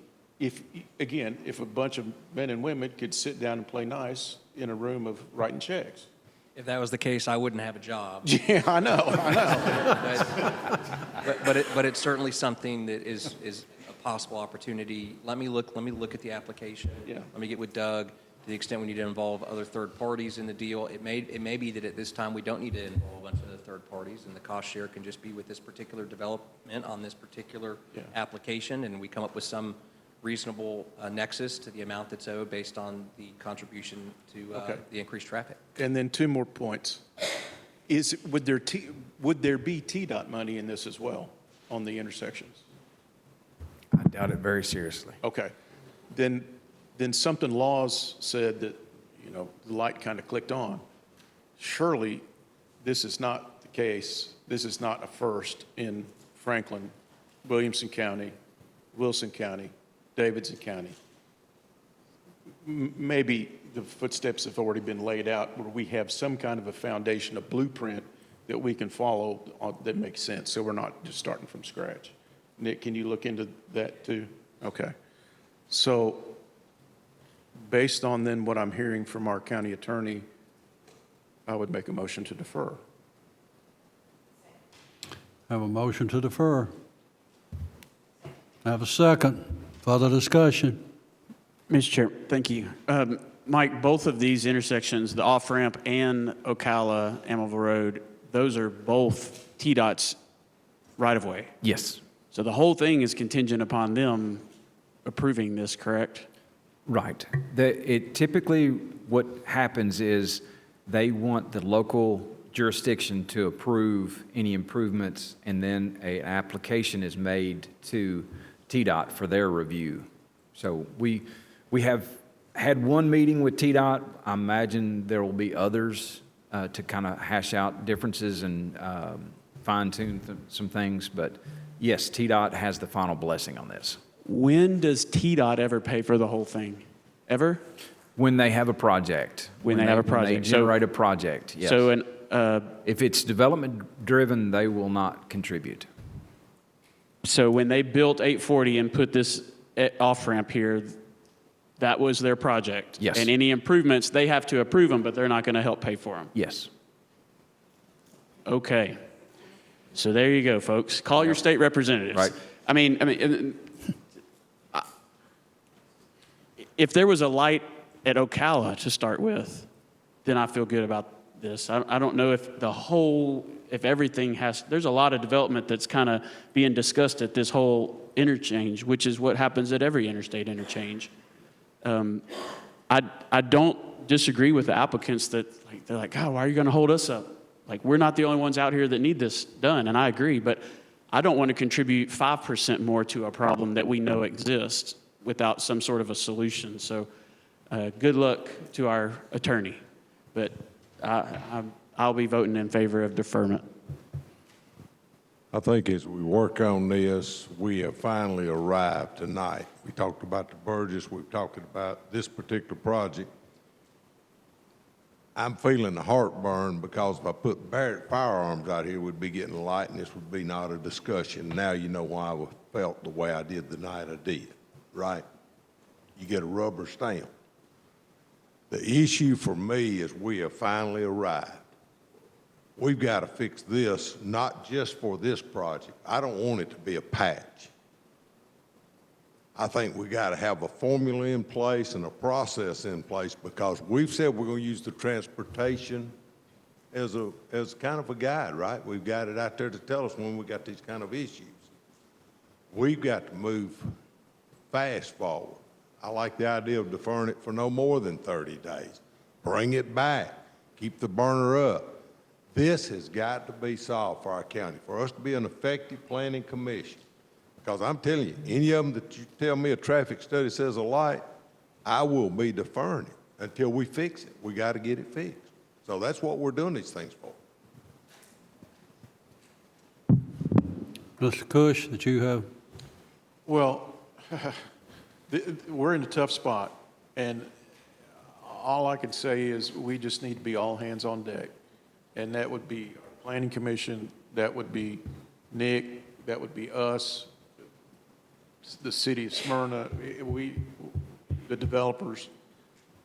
now is the time for all good men to come to the aid of their country, right? Let's go. And may I add, as the county commissioner, we'll have to look at funding sources for the Yes. county's portion. Yes, we will. Yep.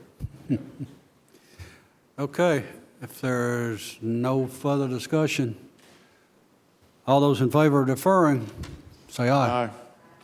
Opposed? It has been deferred.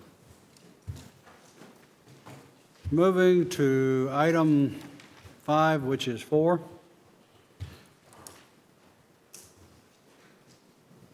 Paul Reinke for 452 Properties, LLC, REZ 25021, location Ville France Road, Commissioner District 2, Steve Piercy, and 3 currently vacant, it says. Size of sites approximately 929 acres.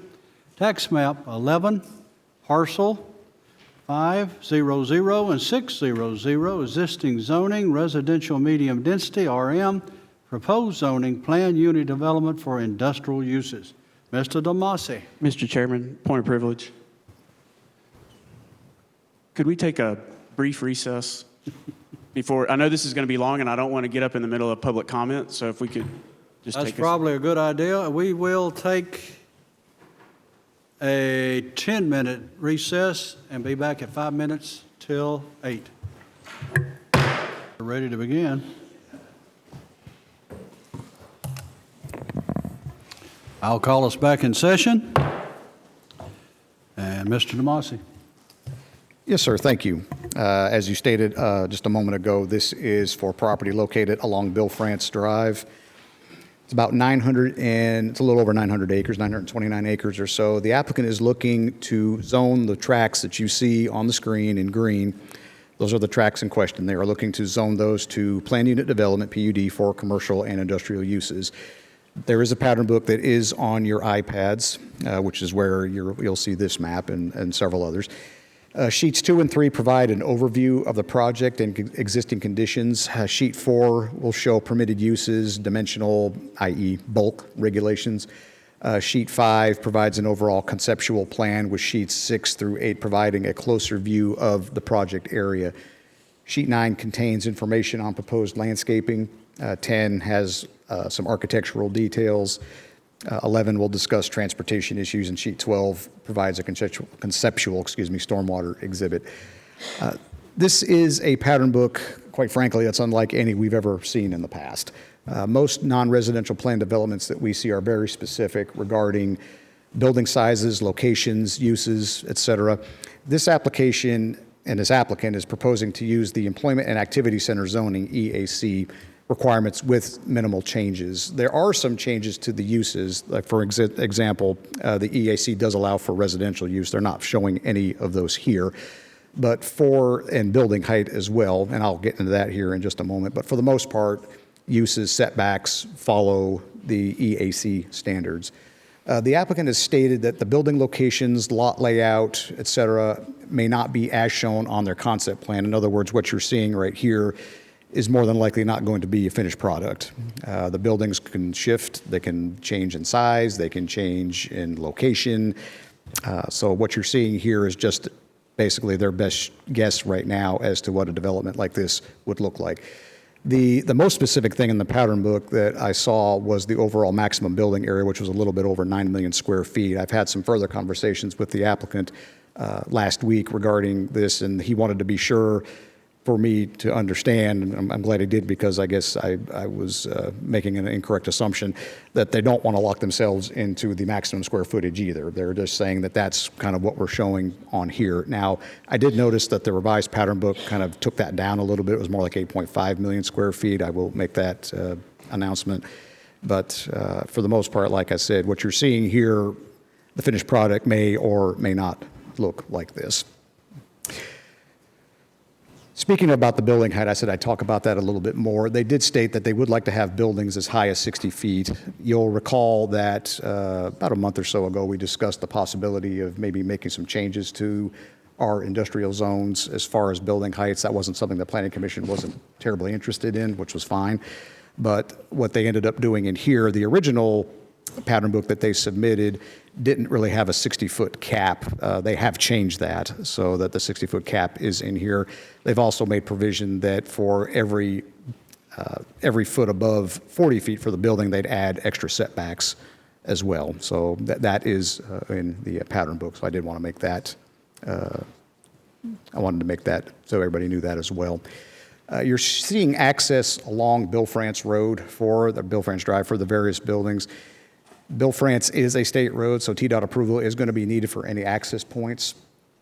Comments during the neighborhood meeting suggest that there is opposition to any access points along any of the side streets, such as Powell's Chapel Road. You'll see from what they're showing right now, most of everything they're seeing is pretty much internal to the site, if you see any connections, but everything is emptying out onto Bill France. A higher level traffic study has been completed with the project with the understanding, this was something that we discussed during the pre-application phase, understanding that this building or that this project was going to be built in several phases, it might make more sense to do kind of a universal traffic study of 452 just to understand what the issues are. Then as each phase comes in, looking at more specific studies. So our traffic consultant is in possession of the traffic study. However, the traffic study was not completed when the application was originally made, and we have not received our third-party review back at this point. So I don't have a whole lot of comments that I can offer on the traffic out there. There is a page, like I said earlier, that does discuss some of the traffic issues, but we're still waiting back for our review on that traffic study. You'll see that landscaping, again, on page 9 of the pattern book, kind of outlines the landscape screens, buffers, and whatnot. They are proposing a minimum of a 50-foot landscape screen adjacent to all RM-zoned properties, which would be a Type 3 buffer. Existing plantings are utilized to the extent possible. They're proposing also a 200-foot natural buffer along the north property line of Track 4 along Fall Creek. Of course, with any development, engineered site plans would be required to show conformance to those standards, along with our performance standards as well. You'll see in our staff recommendation, there are several moving parts to this application. I'm not going to read these all word for word, but just to give you a quick overview of the concerns. I've already kind of went over the PUD and zoning concerns, that this is unlike any application we have seen in the past. While it does closely follow our EAC zoning district, with the exceptions being the proposed building heights and some of the uses that we talked about. They also, the original pattern book showed uses on appeal, special exceptions. We asked them to remove that. We typically don't see those with planned developments, and they have done that. The changes that were made to the building height and everything, like I said, I think that we're more comfortable at least with that aspect of things. I will call some attention as well. I'm kind of reading through the portion of the report I'm reading for is the background and proposed details. You'll notice that there are utility concerns as well. There are several conversations ongoing regarding the water availability, sewer, natural gas line extensions into this area with several of the utility providers, be them CUD, Gladeville, or the town of Smyrna. As of the time these comments were written, which was just about a week or two ago, no formal agreements have been made regarding any of those other utilities to our knowledge. So CUD, Gladeville, they have provided will serve letters. They have outlined what their improvements are going to be. In CUD's case, what those costs are. That information is in your staff report. I'll call your attention to that a little earlier in the report. Urban growth boundary concerns. Before I get to that, though, it's all kind of related. One of staff's primary concerns with this is it's with a project of this magnitude. Of course, the applicant is looking for sanitary sewer, which would be provided by the town of Smyrna. And like I said, that there have been a lot of conversations ongoing with the town of Smyrna in that regard.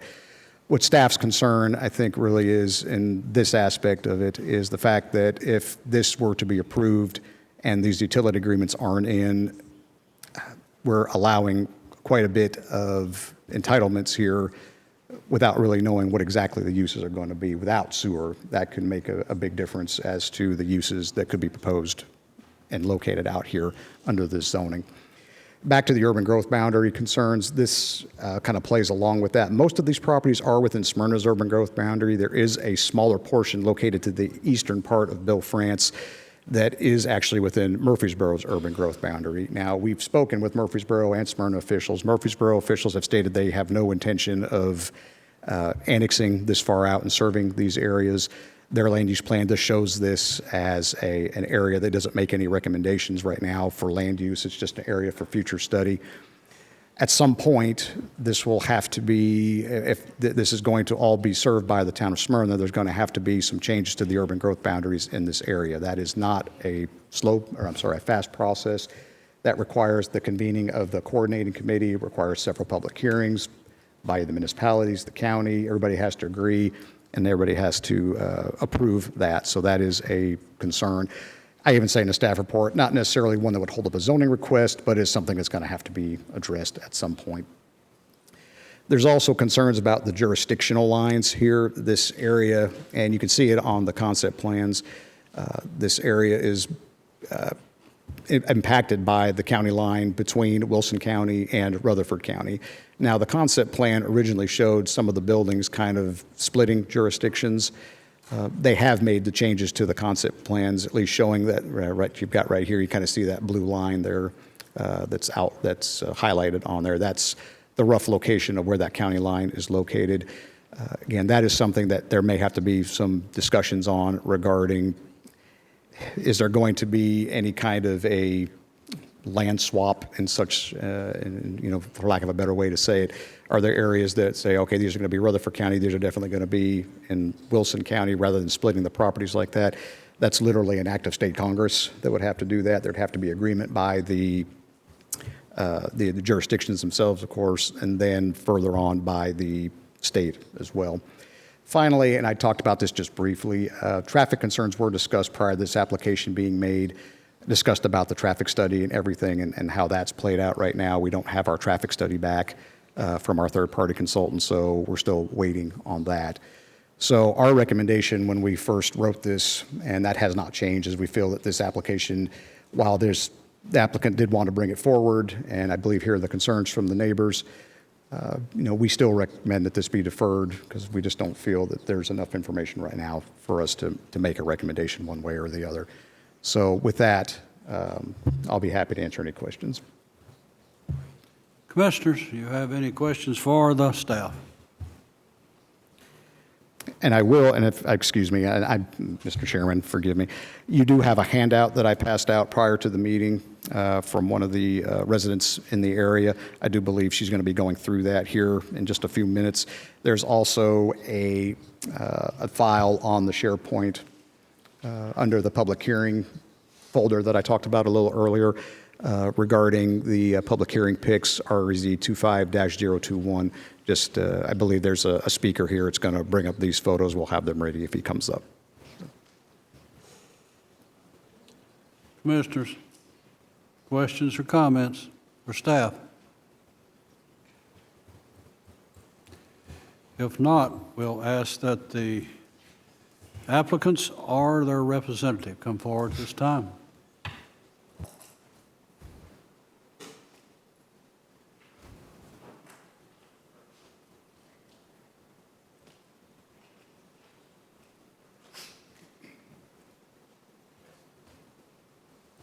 Up here, and we'll need your name and address.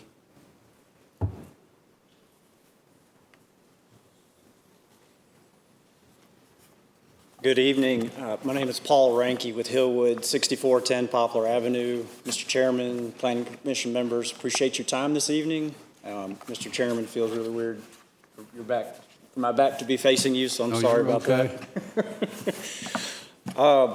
Brought a few other folks with me here tonight because I'm never the smartest person in the room, and that is definitely the case here. So they're going to address a few comments for you here as well, just to kind of round out the color that Doug shared with us here in a moment. But first off, I just want to say that we're extremely excited and proud of this project and to be sharing this with you here tonight. Proud of what this project represents. There's a few things that I want to just kind of speak to specifically about it first, and then I'll hand the mic over. First thing that we're the most proud of this project is how much community engagement has been done thus far. I'm sure with every project, there's always a wish that there could have been more, or we had more conversations and more meetings, and we are happy to continue doing those. At this point, we've hosted 3 neighborhood meetings. I personally have had a number of one-on-one conversations with several people in this room. I could call certain people out by name and because I recognize them at this point. But that involvement and level of engagement and us listening to those concerns has caused us to shape this project to what it is right now. And I'll call out a few specific examples of that. One was the concern that Doug brought up a moment ago about truck traffic on Powell's Chapel. As soon as we heard that, by the next neighborhood meeting, we committed to removing all direct access to Powell's Chapel, and just like Doug outlined. Yeah. So another example was concern about trucks leaving our project heading south on Mona Road into areas where they shouldn't go. And so Jason, our civil engineer, is going to talk about that in a moment, but we have included a drawing in this packet that shows how we're restricting truck turning movements onto Mona Road to help keep that from happening. Another major concern that we heard specifically from the Anglers Retreat folks was the Building 15 and its proximity to their neighborhood. And after lengthy discussions and attempts to try and flip the building so that the building acted as a buffer for the truck courts and further conversations, we were asked, hey, can you just remove that building entirely and show that as open space? And we have offered that to them. So we have stretched very far to accommodate and listen to the neighbors' concerns here on this. The other thing that I want to just kind of speak to a little bit about what this project represents, like Doug alluded to, the future land use vision of this area for the county is activity center, as we know.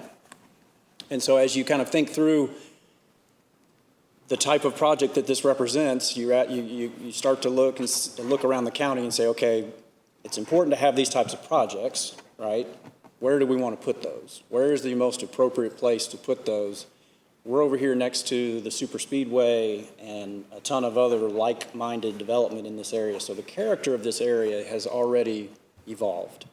And we are supporting that character evolution and the county's future land use growth. The last thing I'll speak to is the economic impact that comes with this project. And all of you should have a copy of our, Doug, I think this was on our packet that we submitted to you. Everybody should probably have a copy of this. So it's our economic impact study, and I won't go too deep into the numbers here, but we're projecting with this project right now that it will create over 5,800 jobs, direct and indirect jobs. This will provide, when it's fully built out, $2.6 million of direct property taxes annually, compared to the 20,000 that it's currently producing. And overall, this is about a $1.3 billion total economic impact to Rutherford County when it's fully built out. And when I say economic impact, that is the general flow of money moving through the county, right? Both direct and indirect, whether it's sales taxes, whether it's property taxes, how people spend their wages, et cetera. So it's a significant project for the county. We're excited to offer it. It does come with a lot of challenges, like Doug alluded to. We're up for those challenges. Utility extensions, county lines, we are well aware of all of that and ready to address those. I'm going to turn this over to Jenna, who's going to talk to you a little bit about the site plan and our general request for zoning as it is, and then Jason's going to talk to you about stormwater and traffic, and finally Jerry's going to cap us off to talk about blasting, and then we'll stay up here and field all of your questions. Happy to do so. Thank you.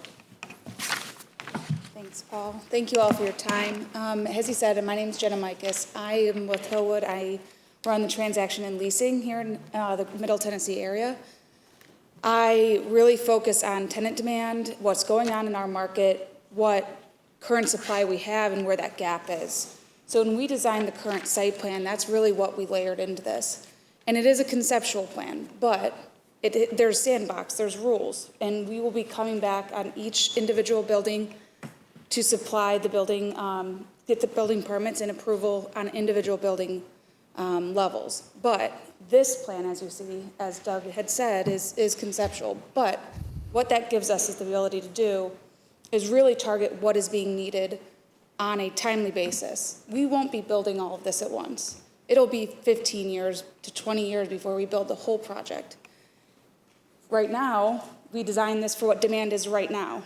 In 15 years, I don't have a crystal ball. I think it will be something like this, but maybe one person comes through and says they really want to be in this area in Rutherford County, but they need a slightly larger or a slightly smaller building layout. This allows us to be agile to that and that ability to be agile to the market demands as they come down the line. Another piece of this site plan, if you can see up in the top left corner, is a commercial aspect. This area doesn't have anywhere to grab a sandwich for lunch, or as the mayor, Smyrna's mayor has asked for, is a hotel. There's no accommodation for that. And this plan, although it's not our expertise, allows for commercial up in that pocket. So we will be working to find a dedicated, specific commercial developer for that pocket. It won't be us, but this plan in a conceptual form allows for that. The other topic I wanted to address really quickly was just, why are we here in Rutherford? As we've said, we're talking to Smyrna. The annexation into Smyrna is a topic that is already in pursuit, but we really are dedicated to partnering with the municipalities that we're working in. And by doing this, although it might seem like double checking the box, we've really considered it belt and suspenders. It really is double checking the box. So it might seem like it's being repetitive, but we're just trying to make sure we cover all of our bases. So now I will hand it over to Jason, who is our civil. Good evening. I'm Jason Weaver with GM Civil. As Jenna and Paul have said, I'm the project civil engineer. Just briefly touch base on stormwater and traffic, which are generally concerns anytime there's a new application, right? So obviously from a stormwater standpoint, we're held to the standards that have been set by the county. The Rutherford County Stormwater Ordinance and the subdivision policy, they dictate when we develop that, we have to mitigate our post-development discharges to existing conditions for all of those storm events that have been mentioned several times tonight for the 2, 5, 10, 25, 50-year event, right? So whatever's happening out there today, we got to match that. Obviously, we accommodate that by putting stormwater detention facilities on the property. And that's a minimum of a 50-year design, so we've got an adequate volume for those with the emergency overflow for the 100-year. So that's one of those things that we just have to do. We have to follow the rules to protect our downstream neighbors and to make sure that we're, doing what we can to, promote a good development. In addition to just the volume and the discharge, we've also got to do stormwater quality. We've got to make sure that we remove the total suspended solids from our discharge and do a first flush event, so where we've got discharge leaving our property with a higher water quality like it does today from an existing condition. So the other thing I want to talk about is the floodplain that's along Fall Creek. So that creek has already been studied through detailed hydrologic and hydraulic analysis approved by FEMA. That's delineated where the limits of the floodplain are. It's established the 100-year base flood elevations along that corridor. As part of our development, we are not pursuing any reclamation of the floodplain. We're not going to alter it. We're not going to reduce any of the valley storage that's within that floodplain. Any of the stormwater improvements that we do will be upstream on our site to be able to mitigate the increases that we just discussed. As far as traffic is concerned, as Doug mentioned, we have submitted a traffic study. We did a full build-out condition, which, as Jenna mentioned, this project may take 20 years to construct. So, by the time 2045 hits, there'll be a traffic signal at every intersection, along that corridor, including the upgrade of the signal at 840 so that it's fully functional. But obviously, as we discussed, this is going to be a phased approach. So what we looked at was really taking the first tranche of this thing on the western side between Mona Road and 840, because that's probably going to be the first phase of this development, just based on how utilities will be coming to the property. By the time 2030 hits, we're going to make a connection with the existing Coulter Court that's there.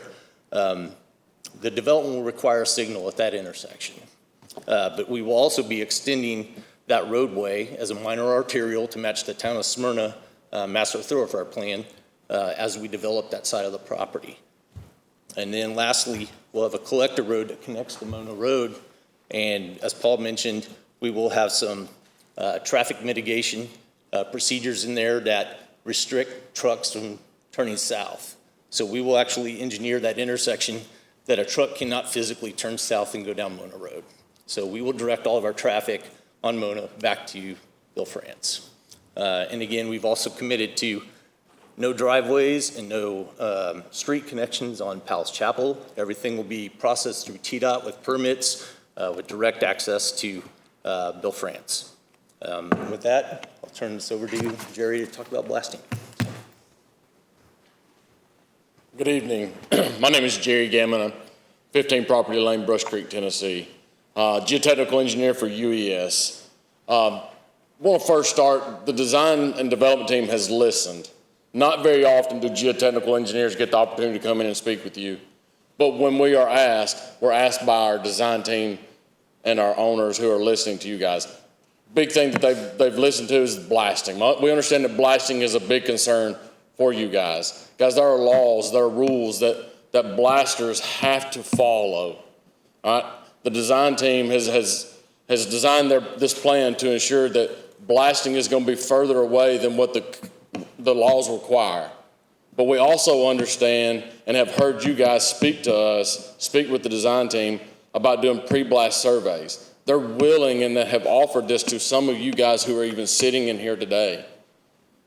Just know that this team is listening and understanding and are going to make sure that the construction team follows the rules that are required for blasting and any other geotechnical concerns. That's the only thing that's been brought to me geotechnically at this time, and there may be others down the road, and we'll answer those questions, but we understand geotechnically the blasting is the biggest concern. 300 feet is the requirement to have a pre-blast survey. We're nearly 600 feet away with our blasting from any adjacent property, residences and everything. So we're listening, we're understanding, we're trying to make the design to accommodate the requests that are before us here. Thank you. Maybe I just want to address one last thing and then we'll open it up maybe for questions. Doug mentioned our request for the 60-foot building height max. Thought maybe I'd just address that as to why are we asking for that? Kind of really speaks a lot to what Jenna's already mentioned to you, and it's our ability to be marketable. It's our ability to be able to effectively market this project to quality businesses that want to be here in Rutherford County instead of going to Wilson County where they don't have a building height cap, right? You can do 35 feet in Wilson County with an additional foot for every foot of setback with no cap. And so there's a reason why there's a lot of those warehouses in Wilson County and not in Rutherford County in that area. And so why are we asking for 60 specifically? It's because technology in our industry is ever evolving, right? And our tenants, they pay rent on the footprint of which they occupy, not the height. And so where they get their efficiency is by maximizing the cube that they rent. And so in order for them to do that effectively, if they can stack their product higher, then they can be more efficient with the rentable footprint that they're renting from us. And so as our competitors in this market are allowed to go higher, if we're restricted down here, we lose our marketability to market this site. So the 60 feet, though, understand the building height is a function of the depth of the building. So in this concept site plan, you see a intentional mixture of buildings here, some small, some big. This is so Jenna, again, can effectively market this site. The smaller buildings, they have shallower depths, and they just physically won't get anywhere close to 60 feet. The deeper the building on those bigger buildings, yes, that's where we need the relief. So I just thought, since Doug appropriately brought it up earlier, I just wanted to explain that. And I think we'll take any questions you guys have. Thank you, Mr. Chairman. A few questions that I have, and I'll reserve the right to come back and ask some more. Please. Is there any portion of this development that you can do without sanitary sewer? We are not sure yet. Yeah, we understand that there's a lot of rock out here, very little suitable soils. We haven't done a thorough study of that yet, so we are primarily relying on Smyrna sewer. Is Smyrna considering offering that service as an out-of-city applicant or connection, or would it require annexation? It's tied to annexation. So can you help me understand why we're talking here? about this today versus waiting for, because that's going to take it out of our hands anyway. No, good. I appreciate you mentioning that, and Jenna touched on that earlier. So it's a function of timing. As we have been in conversations with Smyrna for quite some time now, the question of when annexation would be effectuated caused us to realize, hey, annexation could take longer than we are comfortable with it taking. And so, hey, let's establish a zoning foundation, if you will, with the county, just in case the annexation process takes longer than we think, which gives us the ability, at risk of our own, to start building while we're waiting on the sewer lines to get extended, right? So you would potentially build a building that would not be serviceable for sewer, and you would just be sitting in the shell? Once we have commitment that those utilities would be extended, then we would proceed with, yes. But you don't have any assurances that Smyrna is even going to be willing to bring sewer at this time? We have a will serve letter from Smyrna that, in fairness, is conditioned upon annexation. Okay. Yeah. All right. Is that? I still don't really understand. Did I muddy that a little? Okay, yeah. I understand that exists, so I understand. All right. Okay. Another question I have, you mentioned the reason we have a concept is so you have flexibility and things like that. Have you all considered there's certain areas on this plan that I have no issue with. Like, yeah, that's the place to put industrial or warehousing, 100%.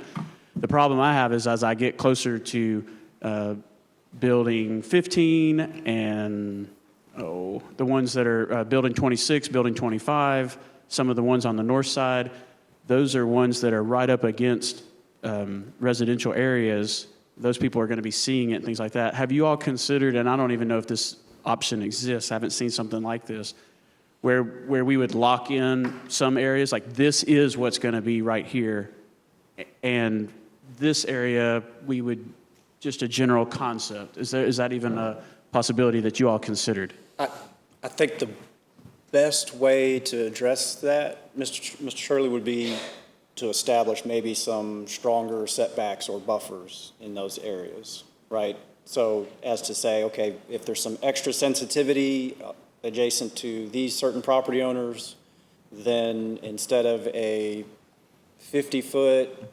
setback or 50-foot enhanced landscape buffer, we could consider something a little more aggressive that would ensure the separation that I think you're getting at. Separation, also height in those areas. I would just personally would feel a lot more comfortable if I knew that these areas where I know it's going to remain residential, because people have just built brand new homes for hundreds of thousands, if not $1 million. It's easy for me to say, somebody's going to stay there for a while, especially as we look at those southern buildings there. Would you be willing to make it, you mentioned that you offered to remove building 15, but I didn't hear you say we've removed building 15, so it's an offer? It's an offer, but Anglers Retreat has not entertained or accepted our offer yet. Maybe they'll speak to that here tonight. But would would you say we would just remove building 15, or you don't want to? We are willing to do that. That is our offer if that's important to this commission and our neighbors. Okay. I will say, if we make that commitment, I don't know how much further we can stretch removing additional buildings. I understand that it's yeah. surely got to cost a lot of money. We were to already develop. stretching beyond our comfort level. You know, when I looked at this plan, that building 15, I'm like, that looks like we just said, I think we could stick one more building down here, right? But then I also am looking at those ones on Powell's Chapel, building 21 and building 22. Those are the ones that are also, they're just individual landowners. They don't have a whole neighborhood to sit here with them, although I think they're probably all together on this. I have a feeling they're all together on this. But those people in particular, I'm also like, you know, would you all be willing to lock in any certain areas or any zones of this plan with the flexibility for others? Just something to think about. I mean, we have a lot more to discuss tonight, so just something that was churning around that I made a note here in my head. Yeah. So, thank you all. Yeah, of course. Commissioners? Mr. Chairman. Our planning staff has given you some guidance. They got some concerns about zoning, utilities, urban boundaries, jurisdictional concerns, traffic, and you still are bringing this forward tonight. What in your wildest dreams makes you think that this commission would vote for something that our planning staff asked you to wait for? Plus, we've identified this area as urban development and suburban development. Let me clarify that. And I don't even come close to seeing how this even fits into our long-term goals and plans. So tell me why you're here tonight and why you did not adhere to what our planning staff asked you to do. We still feel like this project stands on its own merits and has a lot to offer, sir. We recognize there are still items that need to be addressed and finalized. We have had many conversations with Doug and his team and understand their position. Our feeling on it is that many of the open items that Doug has described to us are more appropriately discussed at a site plan, pre-application, pre-site planning engineering phase rather than at the zoning phase. And so it was important to us, we felt, to still bring this before you for consideration. Let me repeat, in your wildest dreams, do you think that this commission is going to override the recommendations of our planning staff? I couldn't tell you, sir. But again, we still feel like this project, again, stands on its merits. And so it has a lot to offer, and it was important for us enough to bring forward. Yes, sir. Commissioner? I'm going to let this mic catch up with me. All right. Gina, I'm going to ask you a serious question. But from a business standpoint, right now, how many square feet do we need? How tall do the buildings need to be for the market that you've already been in touch with? So if I were to build, I would love to build 4 buildings straight off the bat, probably only 3 if I was going to be restrained by my capital partners. But I think if you build one bigger one, 700, that would be 40-foot clear height interior, which Paul could answer what that exterior height is. I sell things by the interior height, and he builds them to the exterior height. So 40 feet would be approximately about 55 feet high on the exterior. That would only be for the 700. I'd also want to build a 300, which would be 35 interior clear height, which would be, guessing from the math, probably 40 in exterior, and then probably another smaller rear loader. So I'd want to build 3 separate buildings to target 3 separate types of tenants. Does that answer your question? It does, and I guess go back now to Paul, in terms of the 60 feet. If we told you 40 feet was it, is that a deal breaker for you? It is. Yes, sir. Yeah. You understand we've already had this discussion before tonight. Yes, sir. You understand where the commission was at about the 60 feet? My understanding, so that you're referring to the conversation that was held at a prior planning commission meeting? Yeah, just open discussion. Open We had afterward. discussion about the warehousing and Maybe I'm wrong plenty of times. My wife tells me that all the time, but from what I heard from listening to that meeting, it sounded like there was a willingness to consider that as long as this commission heard the reasons as to why. Gotcha. Well, Maybe. I can tell you that 2 or 3 things are other for me, okay? When you compare what we're doing to Wilson County, being a guy that loves to go to the mountains, I love to take 840 to get there. And man, you drive that at night, that is about as ugly a drive as you can get once you hit Wilson County line.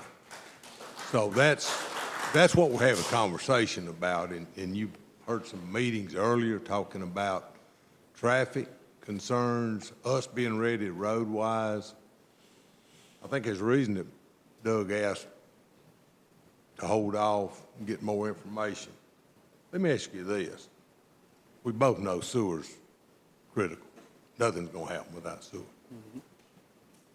Have you got a binding contract with Smyrna? Because I understand that's the place we'll be. Have you got a binding contract tonight? And if so, when would they have sewer available to this site? We're in the closing stages of negotiating that agreement. So as of tonight, no, sir, it is not officially executed yet. Of course, that has to be approved at Smyrna's Planning Commission and Town Council. And we expect that'll be coming very soon.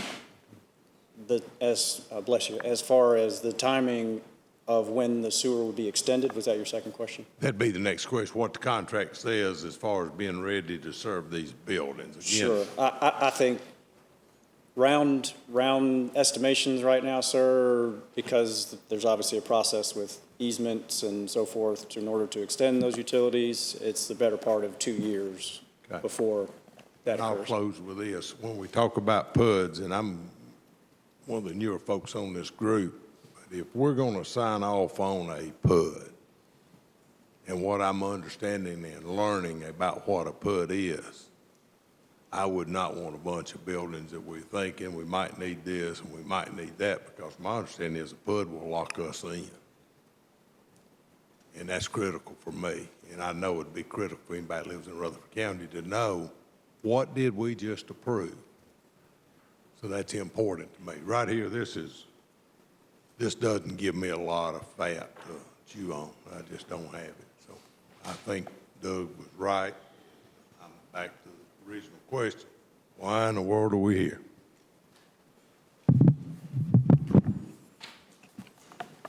Anyone else? If not, thank you. Thank you.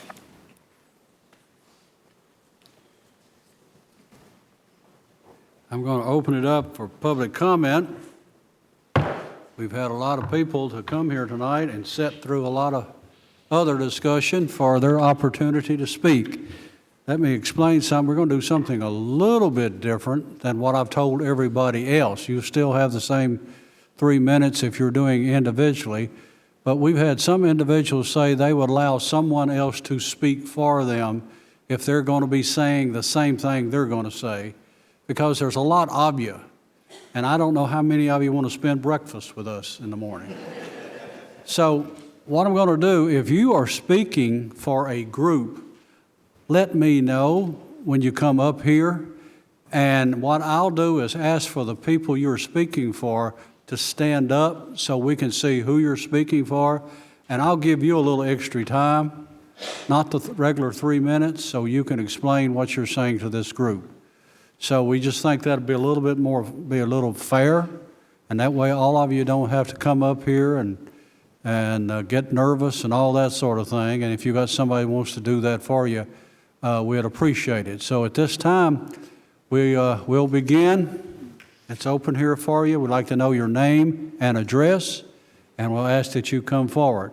But anybody speaking for a group, please let me know.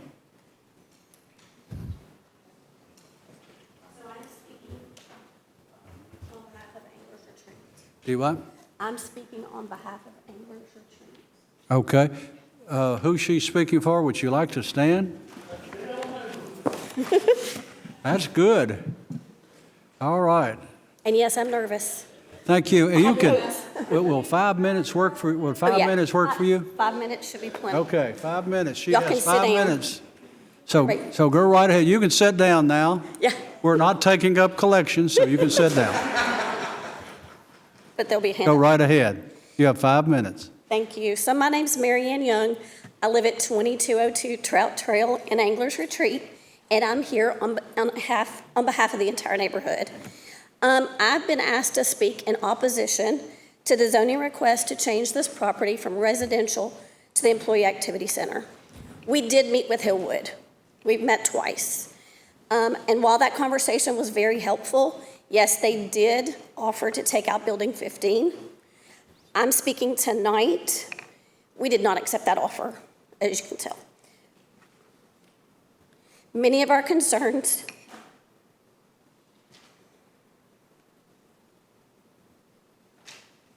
Just take Or your time. unresolved. That's fine. are unresolved. The concerns that impact the entire community, not just our neighborhood. We've already emailed each of you individually on the Planning Commission a number of additional issues. Landscape buffers, building orientation, flooding, sinkholes, traffic safety, quality of life impacts, infrastructure upgrades, and environmental concerns. Since those details we've already documented and sent those to you, I'm not really going to speak on those tonight, but you did get a handout from our team addressing some of those areas as well as pictures. You'll see some renderings we generated regarding elevation, and actually the one is my house. So I'm directly impacted by Building 15. I am in the FEMA flood zone, the AE. I'm at 2202 Trout Trail. Me and my neighbor are in that area. And then there's also additional flooding pictures that we provided from our neighborhood. So tonight, instead of focusing on all those issues, I just want to kind of reiterate the critical unresolved matters that really need to be addressed. First, our district, District 3, we don't have a seated commissioner. The people that live in this area don't have anybody at the table. It's not just a procedural issue, it's a matter of fairness and accountability. Approving a zoning change of this magnitude without full representation undermines the public trust in the process. We asked for a deferral just on that basis alone, not having anyone to represent us. And it was turned down. Second, the proposed building heights. So today, Rutherford County standard is 40 feet. Amazon is on the other end of the county. They had to also comply with those standards. Hillwood's concept allows for buildings far taller than that, which would set a dangerous precedent for future development. It's going to alter the character of our area and diminish quality of life for nearby neighborhoods. I sit 50 feet below the back of the lot where 15 is going. I'm 50 feet below. If they get 60 feet or 65 feet, I'm going to see that house. From my house, I'm going to see that building. The cedar trees that are in the area, they don't go 75 feet tall. They grow 40, 35, 40 maybe. I've never really seen a tall, super tall cedar tree. The water that runs through the area also takes down those trees that provide that additional buffer. And really third, and most critically, the pattern book fails to include a sewer plan. It's a huge omission. And without a clear detailed plan, without continuous land ownership, there's no guarantee that Hillwood can provide essential sewer services. You'll notice in their pattern book that there's a huge open area. They have not that's owned by somebody else. The green areas is what Hillwood wants, but there's a huge gap in between. And we don't feel like the current owner is willing to part with their land for sewer. It's not a small technicality.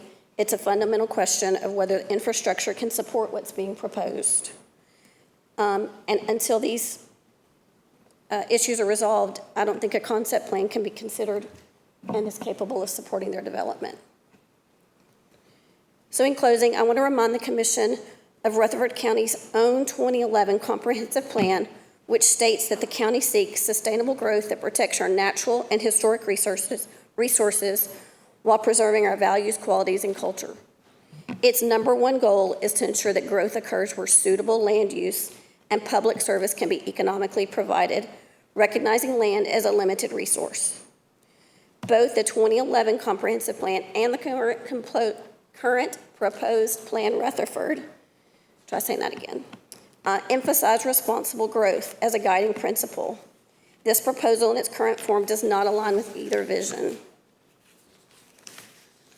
Our opposition is not to development. We know something's going to come there, but we want to make sure that any development is sensible, sustainable, transparent, aligned with Rutherford County's stated vision. Rezoning without the necessary infrastructure and safeguards in place risk undermining the very values the county has pledged to uphold. So please consider the long-term consequences of this rezoning.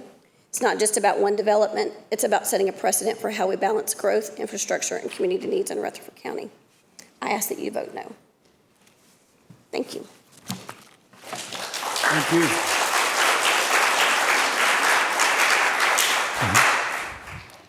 Next.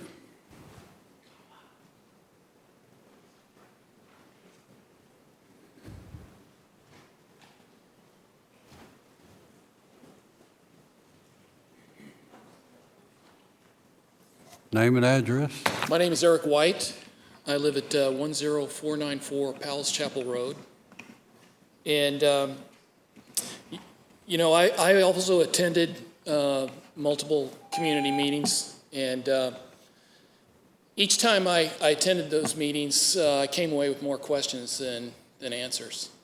And so I think the challenge is there's just a lot of things that are unknown in this concept.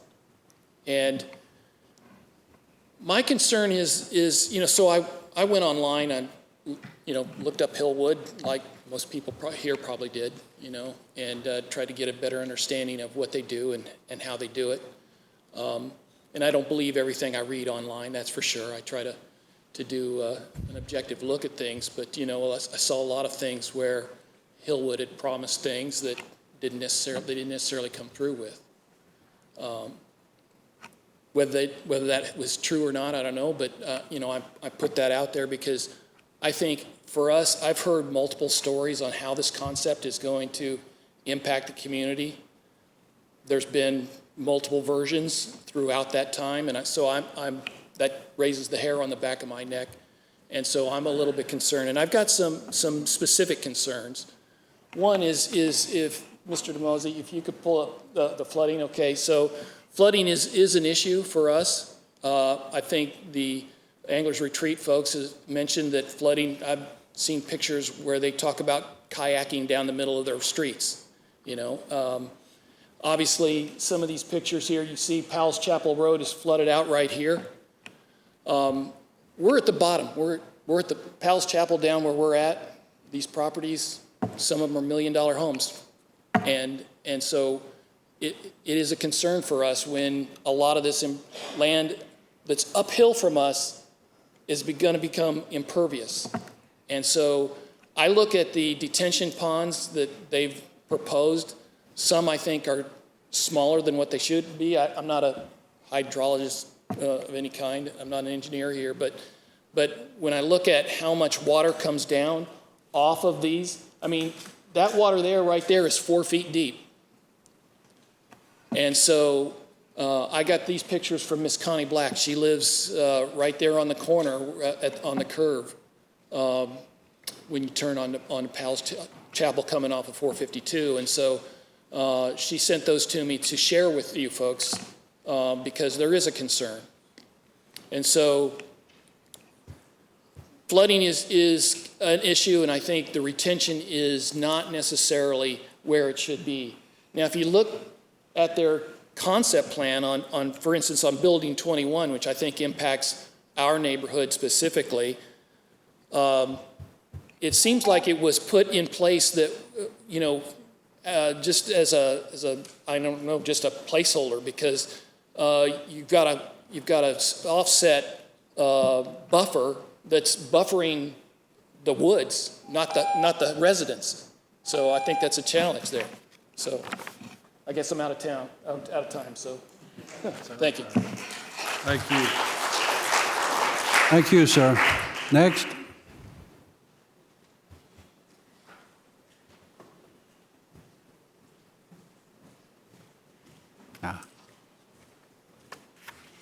Hi, my name's Hannah Gary, and I live at 1116 Tiger Woods Way, but I own the property at 10343 Powell's Chapel Road. And like so many others in this room, I am adamantly opposed to the Hillwood development. Unlike so many others in this room, it's not because I recently purchased a home in the area in the past few years. You see, my great-great-great-great-grandfather bought the land that I own on Powell's Chapel Road in 1811. Since that time, that land has been passed down from generation to generation. My family has been on that land for 214 years and counting. It's where I grew up. It's where my parents currently live. It's where I plan to build, and it's where I plan to be buried, right beside all of my ancestors. The land where I plan to build backs up to Fall Creek, directly across from Anglers Retreat subdivision, and where Hillwood Development is proposing to build one of the warehouses. To build that warehouse on that piece of land, they need to change the topography to prevent flooding, which would then change the floodplain and flood my land. I've seen the maps, but those maps do not reflect the flooding that has happened in the area over the last 25 years. Their proposed retention pond in that area is actually in the floodplain and would not stop the flooding. In addition to the flooding concerns, the amount of traffic that would be on our small 2-lane country roads would be horrible. Ask the people in Gladeville how they feel about the traffic. Ask them about the 18-wheelers running off their little narrow roads and shutting down roadways multiple times a week. And while you're talking to them, ask them about all the empty warehouses in their community, the ones that have been built that they cannot lease, and the ones that businesses are moving out of in droves. And with so many empty warehouses just a few miles down I-840, why do we need to build more? And it's my understanding that these warehouses don't even have tenants in them yet. The people who live in this area live here for a reason. They came here for a way of life, a calm, quiet, relaxed way of life. Whether their families have lived here for generations or they moved here within the last few years, they do it for a reason. They don't want their starry skies replaced by the glare of fluorescent lights. They don't want the sound of chirping crickets and bullfrogs replaced by the beeping of trucks in the middle of the night. And they don't want their yards and homes flooded by a creek whose floodplain was changed for a warehouse that was not needed. My family did not hold on to this land for generation after generation after generation to have it destroyed by a bunch of people who just don't care. On behalf of myself, my family, my ancestors, and everyone in this area, I urge you to please withhold approval on this concept-only plan that can be changed at any time. This would be destroying not only my land, but my whole family's heritage. Thank you very much for your time.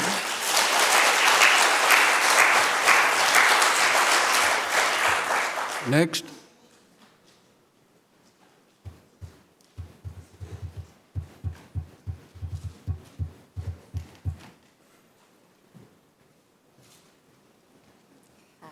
I'm Catherine McNeese. I'm at 10494 Powell's Chapel Road, residential area. Thank you for bringing up earlier to represent us because we're not in a subdivision. We are on our own little area because we wanted acreage.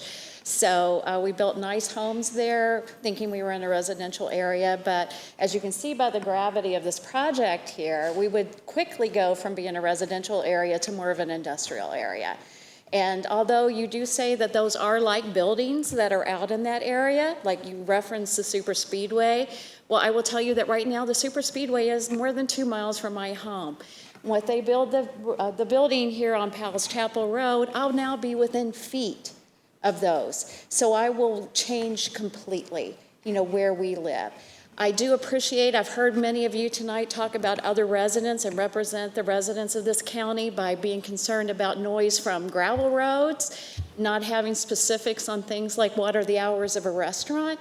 And now you're going to tell me I have to be concerned with feet from my house, air brakes, backups from trucks. I don't know how many bays are going to be there. I don't know if those bays are going to be facing my house. I don't know how those headlights are going to come into my house every night. You are going to completely change our area. We would have never have built in an industrial area. We would never live in an industrial area, and yet you're going to do that. And we're going to bear the brunt of a lot of the industrial area for this county if you put that many buildings right here in our simple little area. So I do ask you to take all that in consideration. I appreciate the kindness you've shown to the other residents of the county. I hope you show us the same. Thank you.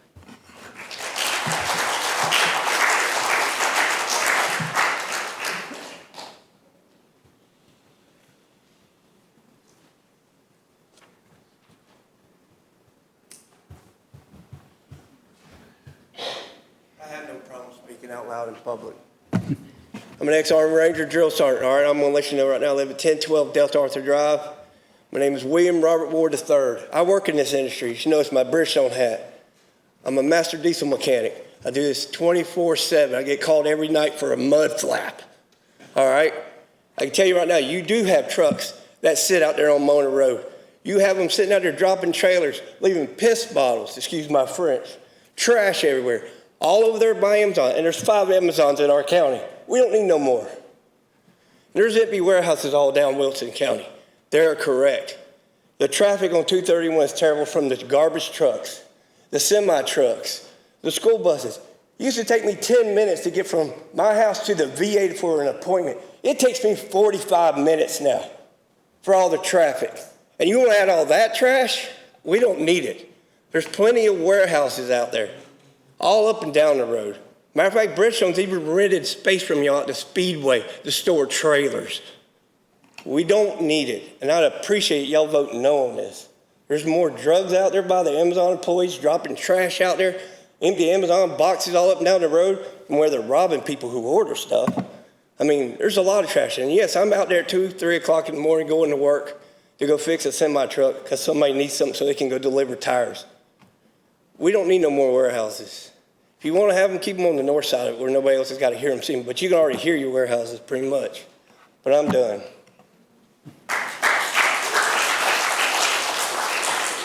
Next. Next. Next.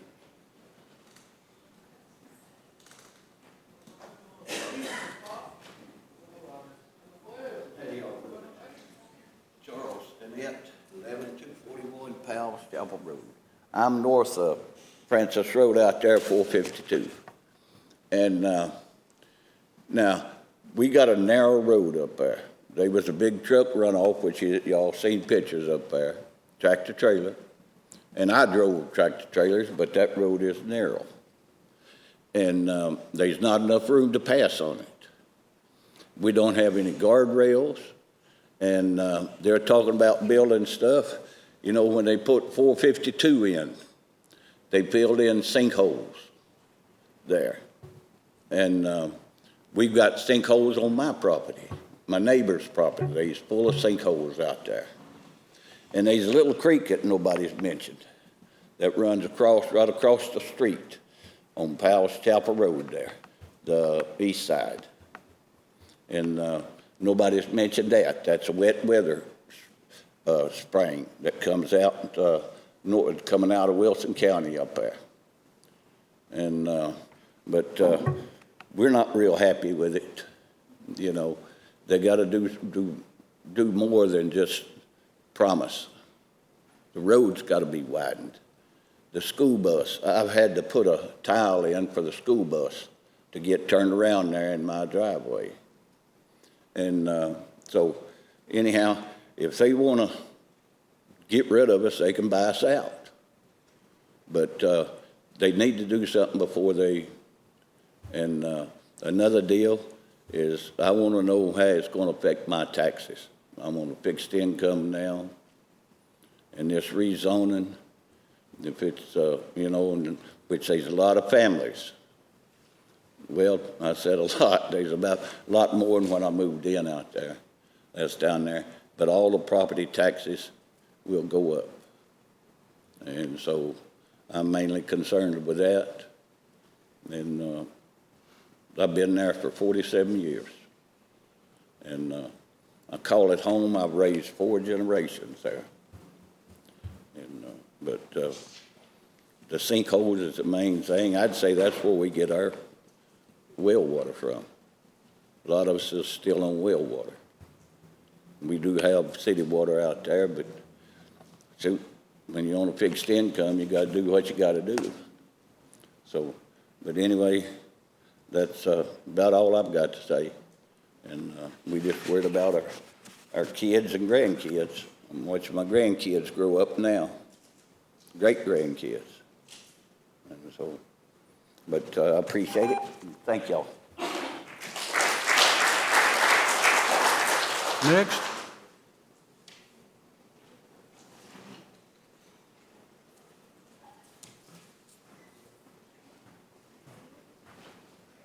How you doing, sir? My name is Alan. I live at 11275 Palace Chapel Road. The gentleman just came up here. He's pretty much like my grandfather, you know. He's been there 4 generations. I've been there 2. When they put the racetrack in, they busted our foundation. My parents never put in an insurance claim before. They put one in, insurance canceled immediately. You know how hard it is to get insurance after you've been canceled? It's almost impossible. These houses that they're talking about, my house was built in '74. You know what these blasting is going to do to this foundation, to the walls? One of our neighbors, her house is 74, 76, somewhere in there. They didn't have the same codes back then. You didn't have to have foundations for a trailer. You could put it on center blocks. What's that going to do to her house? She's had 3 or 4 generations live there. I asked y'all to put a stop to this. For real. We don't want it. We don't need it. Thank you. Thank you. Next. Yes, sir. Hi, everyone. My name's Rick Hall. I live at 5304 Rooker Road in Smyrna. A little over a week ago, I was with the steering with Ms. Young, and I was recommended to the county commission this coming Thursday to be the representative for District 3. So, been quick since Thursday. I've had phone calls from Anglers Retreat, and I've gone and met with them, and I've also met with the developers here and been aware of what's going on there. So I'm here to say that hopefully you'll be represented come Thursday night, either by myself or somebody else. It'll be up to the commission how that goes, but I'm here for you, and I thank you guys for your comments tonight, and it is a working document with them, and I don't think this is going away, but we'll do our best to I'll represent you and work with them in the town of Smyrna. I've already talked to the mayor and the town attorney this afternoon, so I'll start setting meetings with them and try to work this out. But thank you guys for your attention to this tonight and get me up to speed of where we are. But thank you guys as well. Anyone else? Next.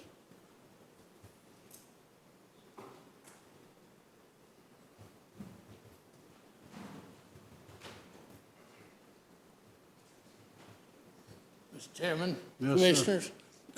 My name is Don Stansberry. I'm a retired lawyer. I live in Huntsville, Tennessee. I've represented the Rollins family for many years and most recently as a business advisor.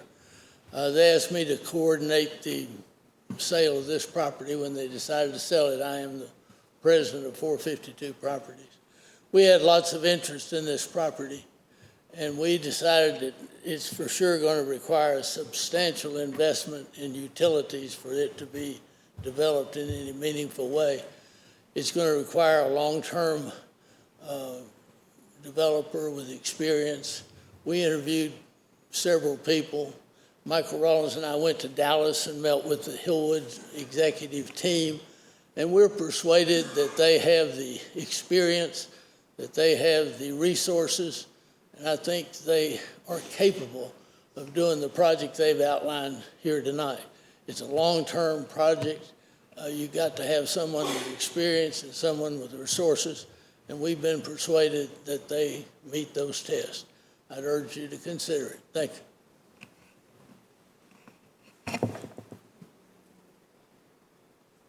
Anyone else? Anyone else? Closing the comment period. Commissioners. Mr. Chairman. Mr. Chairman.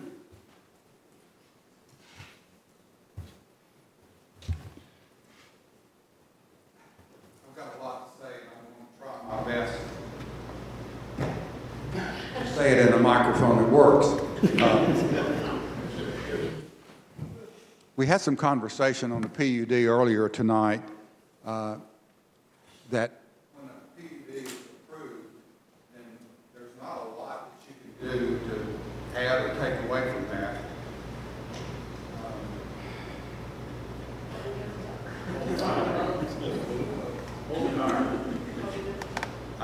It's resetting. You don't look like a commissioner. You like wide earth with the two of those. Let me try this one more time. Our zoning ordinance says additional information.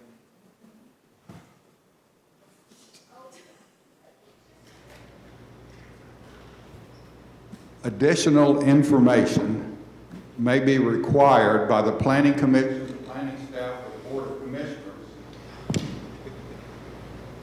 And from a PUD, may be requested or even asked for. I don't know what else to do. I can hold it close or away, but You're welcome to come to the well, Mr. Chairman. Just doesn't seem to work for me. So our subdivision regulations and our zoning ordinance make some specific requests, and it appears that our planning staff has asked this developer for some of that information. They decided to bring it forward anyway. Let me see if I can find my notes here.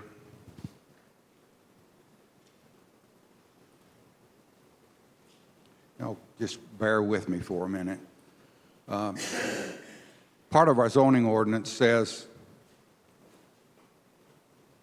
the applicant shall submit any applicable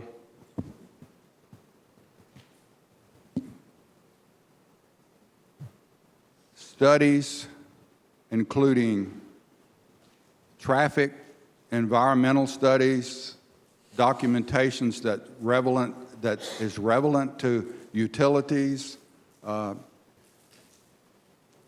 the applicant has failed, in my mind, to do this at this particular point in time. Agricultural renderings, agricultural plans, photographs of proposal structures in sufficient clarity to convey the appearance of proposed structures. The plan shall include a written description of proposed exterior building materials, including sidings or materials, porches, decks, other things, including landscaping. That's before we approve a PUD. None of that has been done.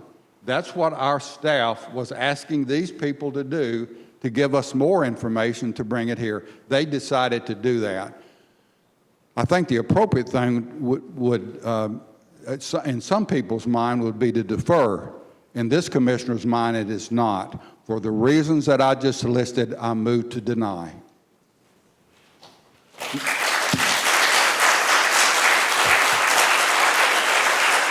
A motion has been made to deny. Do we have a second? We have a second. Further discussion? Mr. Chairman, I'd really like to kind of make you think about this a little bit more, just for the fact, if they decide to go straight to Smyrna for annexation, we have no say. I don't know how many of these people will get notified, since they don't live in the city limits, that if there was a way to defer and work towards a resolution, if there is a way to work towards a resolution. To me, that would probably be the smarter way to go, but that would be what I'd be leaning towards, so we actually have some say. Correct me if I'm wrong, though, on that, Jason, help me understand. My understanding was it's contingent upon Smyrna annexing them anyway, so it's going to Smyrna either way we go. They're looking for us to approve something that we're not going to really have any control over anyway. You're right, they could take it out of our hands once they go to Smyrna, but at the time being, as long as it's in Rutherford County, we still have a say. Yeah, therefore, I'd say it's a good motion on the floor. Further discussion? Mr. Chairman, thank you. Doug, if we, or maybe this is council, if we deny this, that prevents them from resubmitting for how long? Well, that depends on whether or not they take it forward to the full commission. What you're doing right now is just recommending it to be denied. Correct. Okay. So if they just drop it at that point, there's nothing that says they couldn't reapply next month.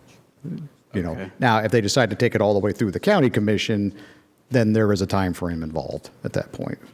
So we could vote to deny, or as our recommendation, the developers could drop it, address the concerns that have been brought up, and resubmit at a future date that could be as early as the next published date. Correct. Now, in all fairness, there's a lot of issues that in our staff report that we discussed on this. I would anticipate that there'd be meetings with the applicant's team regarding that. I would imagine there'd probably be another neighborhood meeting that they will want to have for that. So I wouldn't expect this obviously I wouldn't expect this next month, but. Correct. I mean, in theory, could that happen? Yes. The main concerns that this commissioner has, I don't think will be addressed in a month. Yeah. Which I brought up when the developers came up, and but I'll just, and not that I interrupt what you're saying, for planned developments, a reapplication, if denied, it says if an application for a planned development is denied by the Board of Commissioners, because again, we're just a recommending body here for this, a reapplication pertaining to the same property with the same regulating pattern book may not be filed within 9 months of the date final action was taken on the previous application, unless such reapplication is initiated by the Planning Department or the Board of Commissioners. Now, I think some of the key language in there, the same property with the same regulating pattern book, chances are it's going to change. So even if it went all the way through the Board of Commissioners at that point, would that 9 months count? Would that apply? Probably not, if they're making substantial changes, which I would expect to see. So, but again, we're not talking a month, we're probably talking several months before seeing anything back. Sure.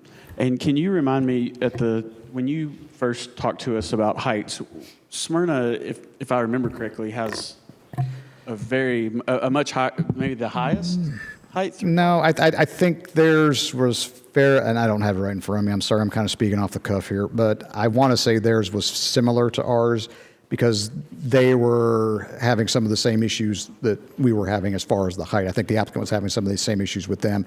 Actually forwarded the research that we did to Smyrna's planning staff just so they had it in case they needed it. But I want to say theirs wasn't a whole lot different than ours. Theirs may have been like 50, somewhere in that range. Yeah. I agree with the motion on the floor right now. I just think there's so many unanswered questions. It's too early, and I'll be voting in favor of the motion to deny tonight. Other discussion? Mr. If not, Madam Secretary, call the roll. Hold on. It's okay. Mr. Chair, I was just going to say, I will also be voting yes. I'm not against the development where I took.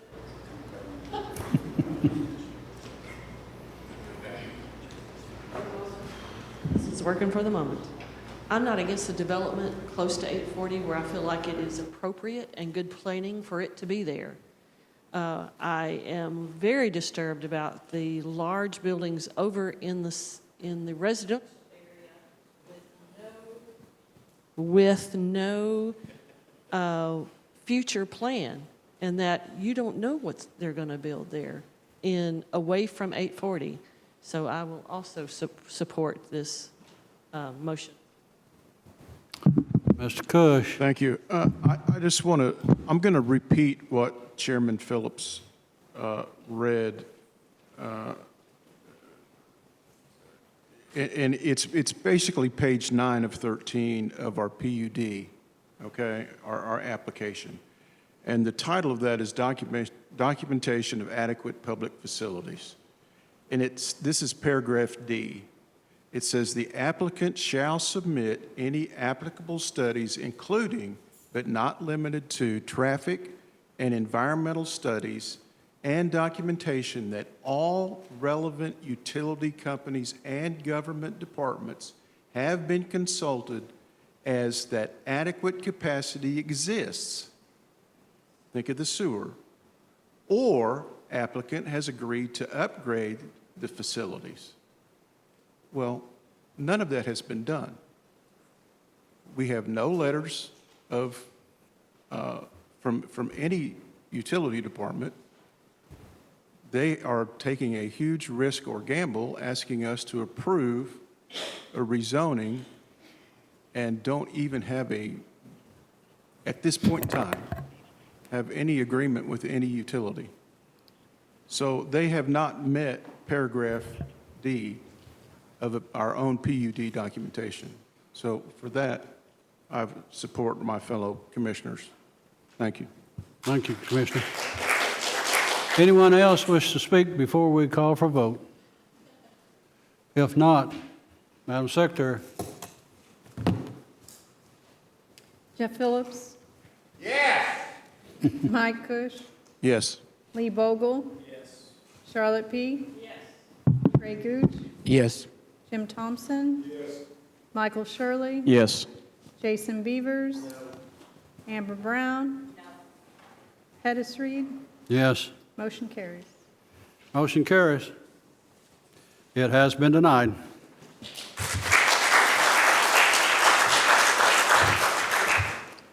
A reminder that all rezoning and regulation amendments requests will be considered at the September 11th, 2025 Board of Commissioners meeting unless deferred or withdrawn by the Planning Commission or applicant. Mr. DeMasi, staff reports and other business. Just very briefly, during our meeting, I did receive an email regarding the updates to Plan Rutherford that we discussed during our last work session. I will be emailing that PDF copy to you just for everybody to look over to make sure it's what we agree. I haven't had a chance to look at it myself yet, but just that'll be coming tomorrow, so just be on the lookout for it. Okay, other business or anyone else? Mr. Chairman, thank you. I have a question of our staff and at the intersection of Jefferson Pike and Highway 96, where Barlow Lane connects to Jefferson Pike and then immediately in Las Casas connects to Highway 96. It's right in a curve. I don't know if you can bring that up on the map or not. Last week, I think, it might have been last week, it might have been the week before, there was another wreck right there.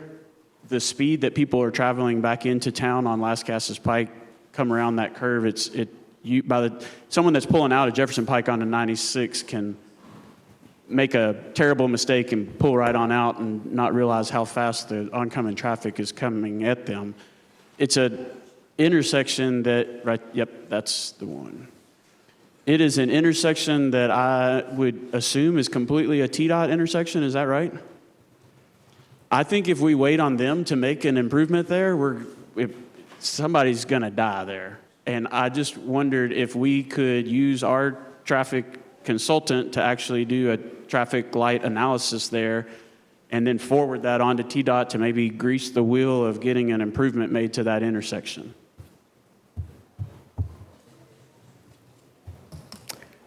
I think it's something that we can bring up to him. He'll be up at our office for a scoping meeting for one of the rezonings that was on tonight's agenda on Wednesday. So we could at least bring it up to him and kind of see what there may options be. Obviously, we can't go out there and do work in the state right away, but we can at least kind of get his thoughts as to some potential options out there. We can at least ask him about it. Is there anyone else that is there anything else that you all can think of that we can do there to help speed that analysis on forward? Or is that just what you would ask him? I think that's probably what we'd ask him and kind of get his take on it. Yeah. Thank you. Thank you for bringing that forward. Anything else? If not, we are adjourned.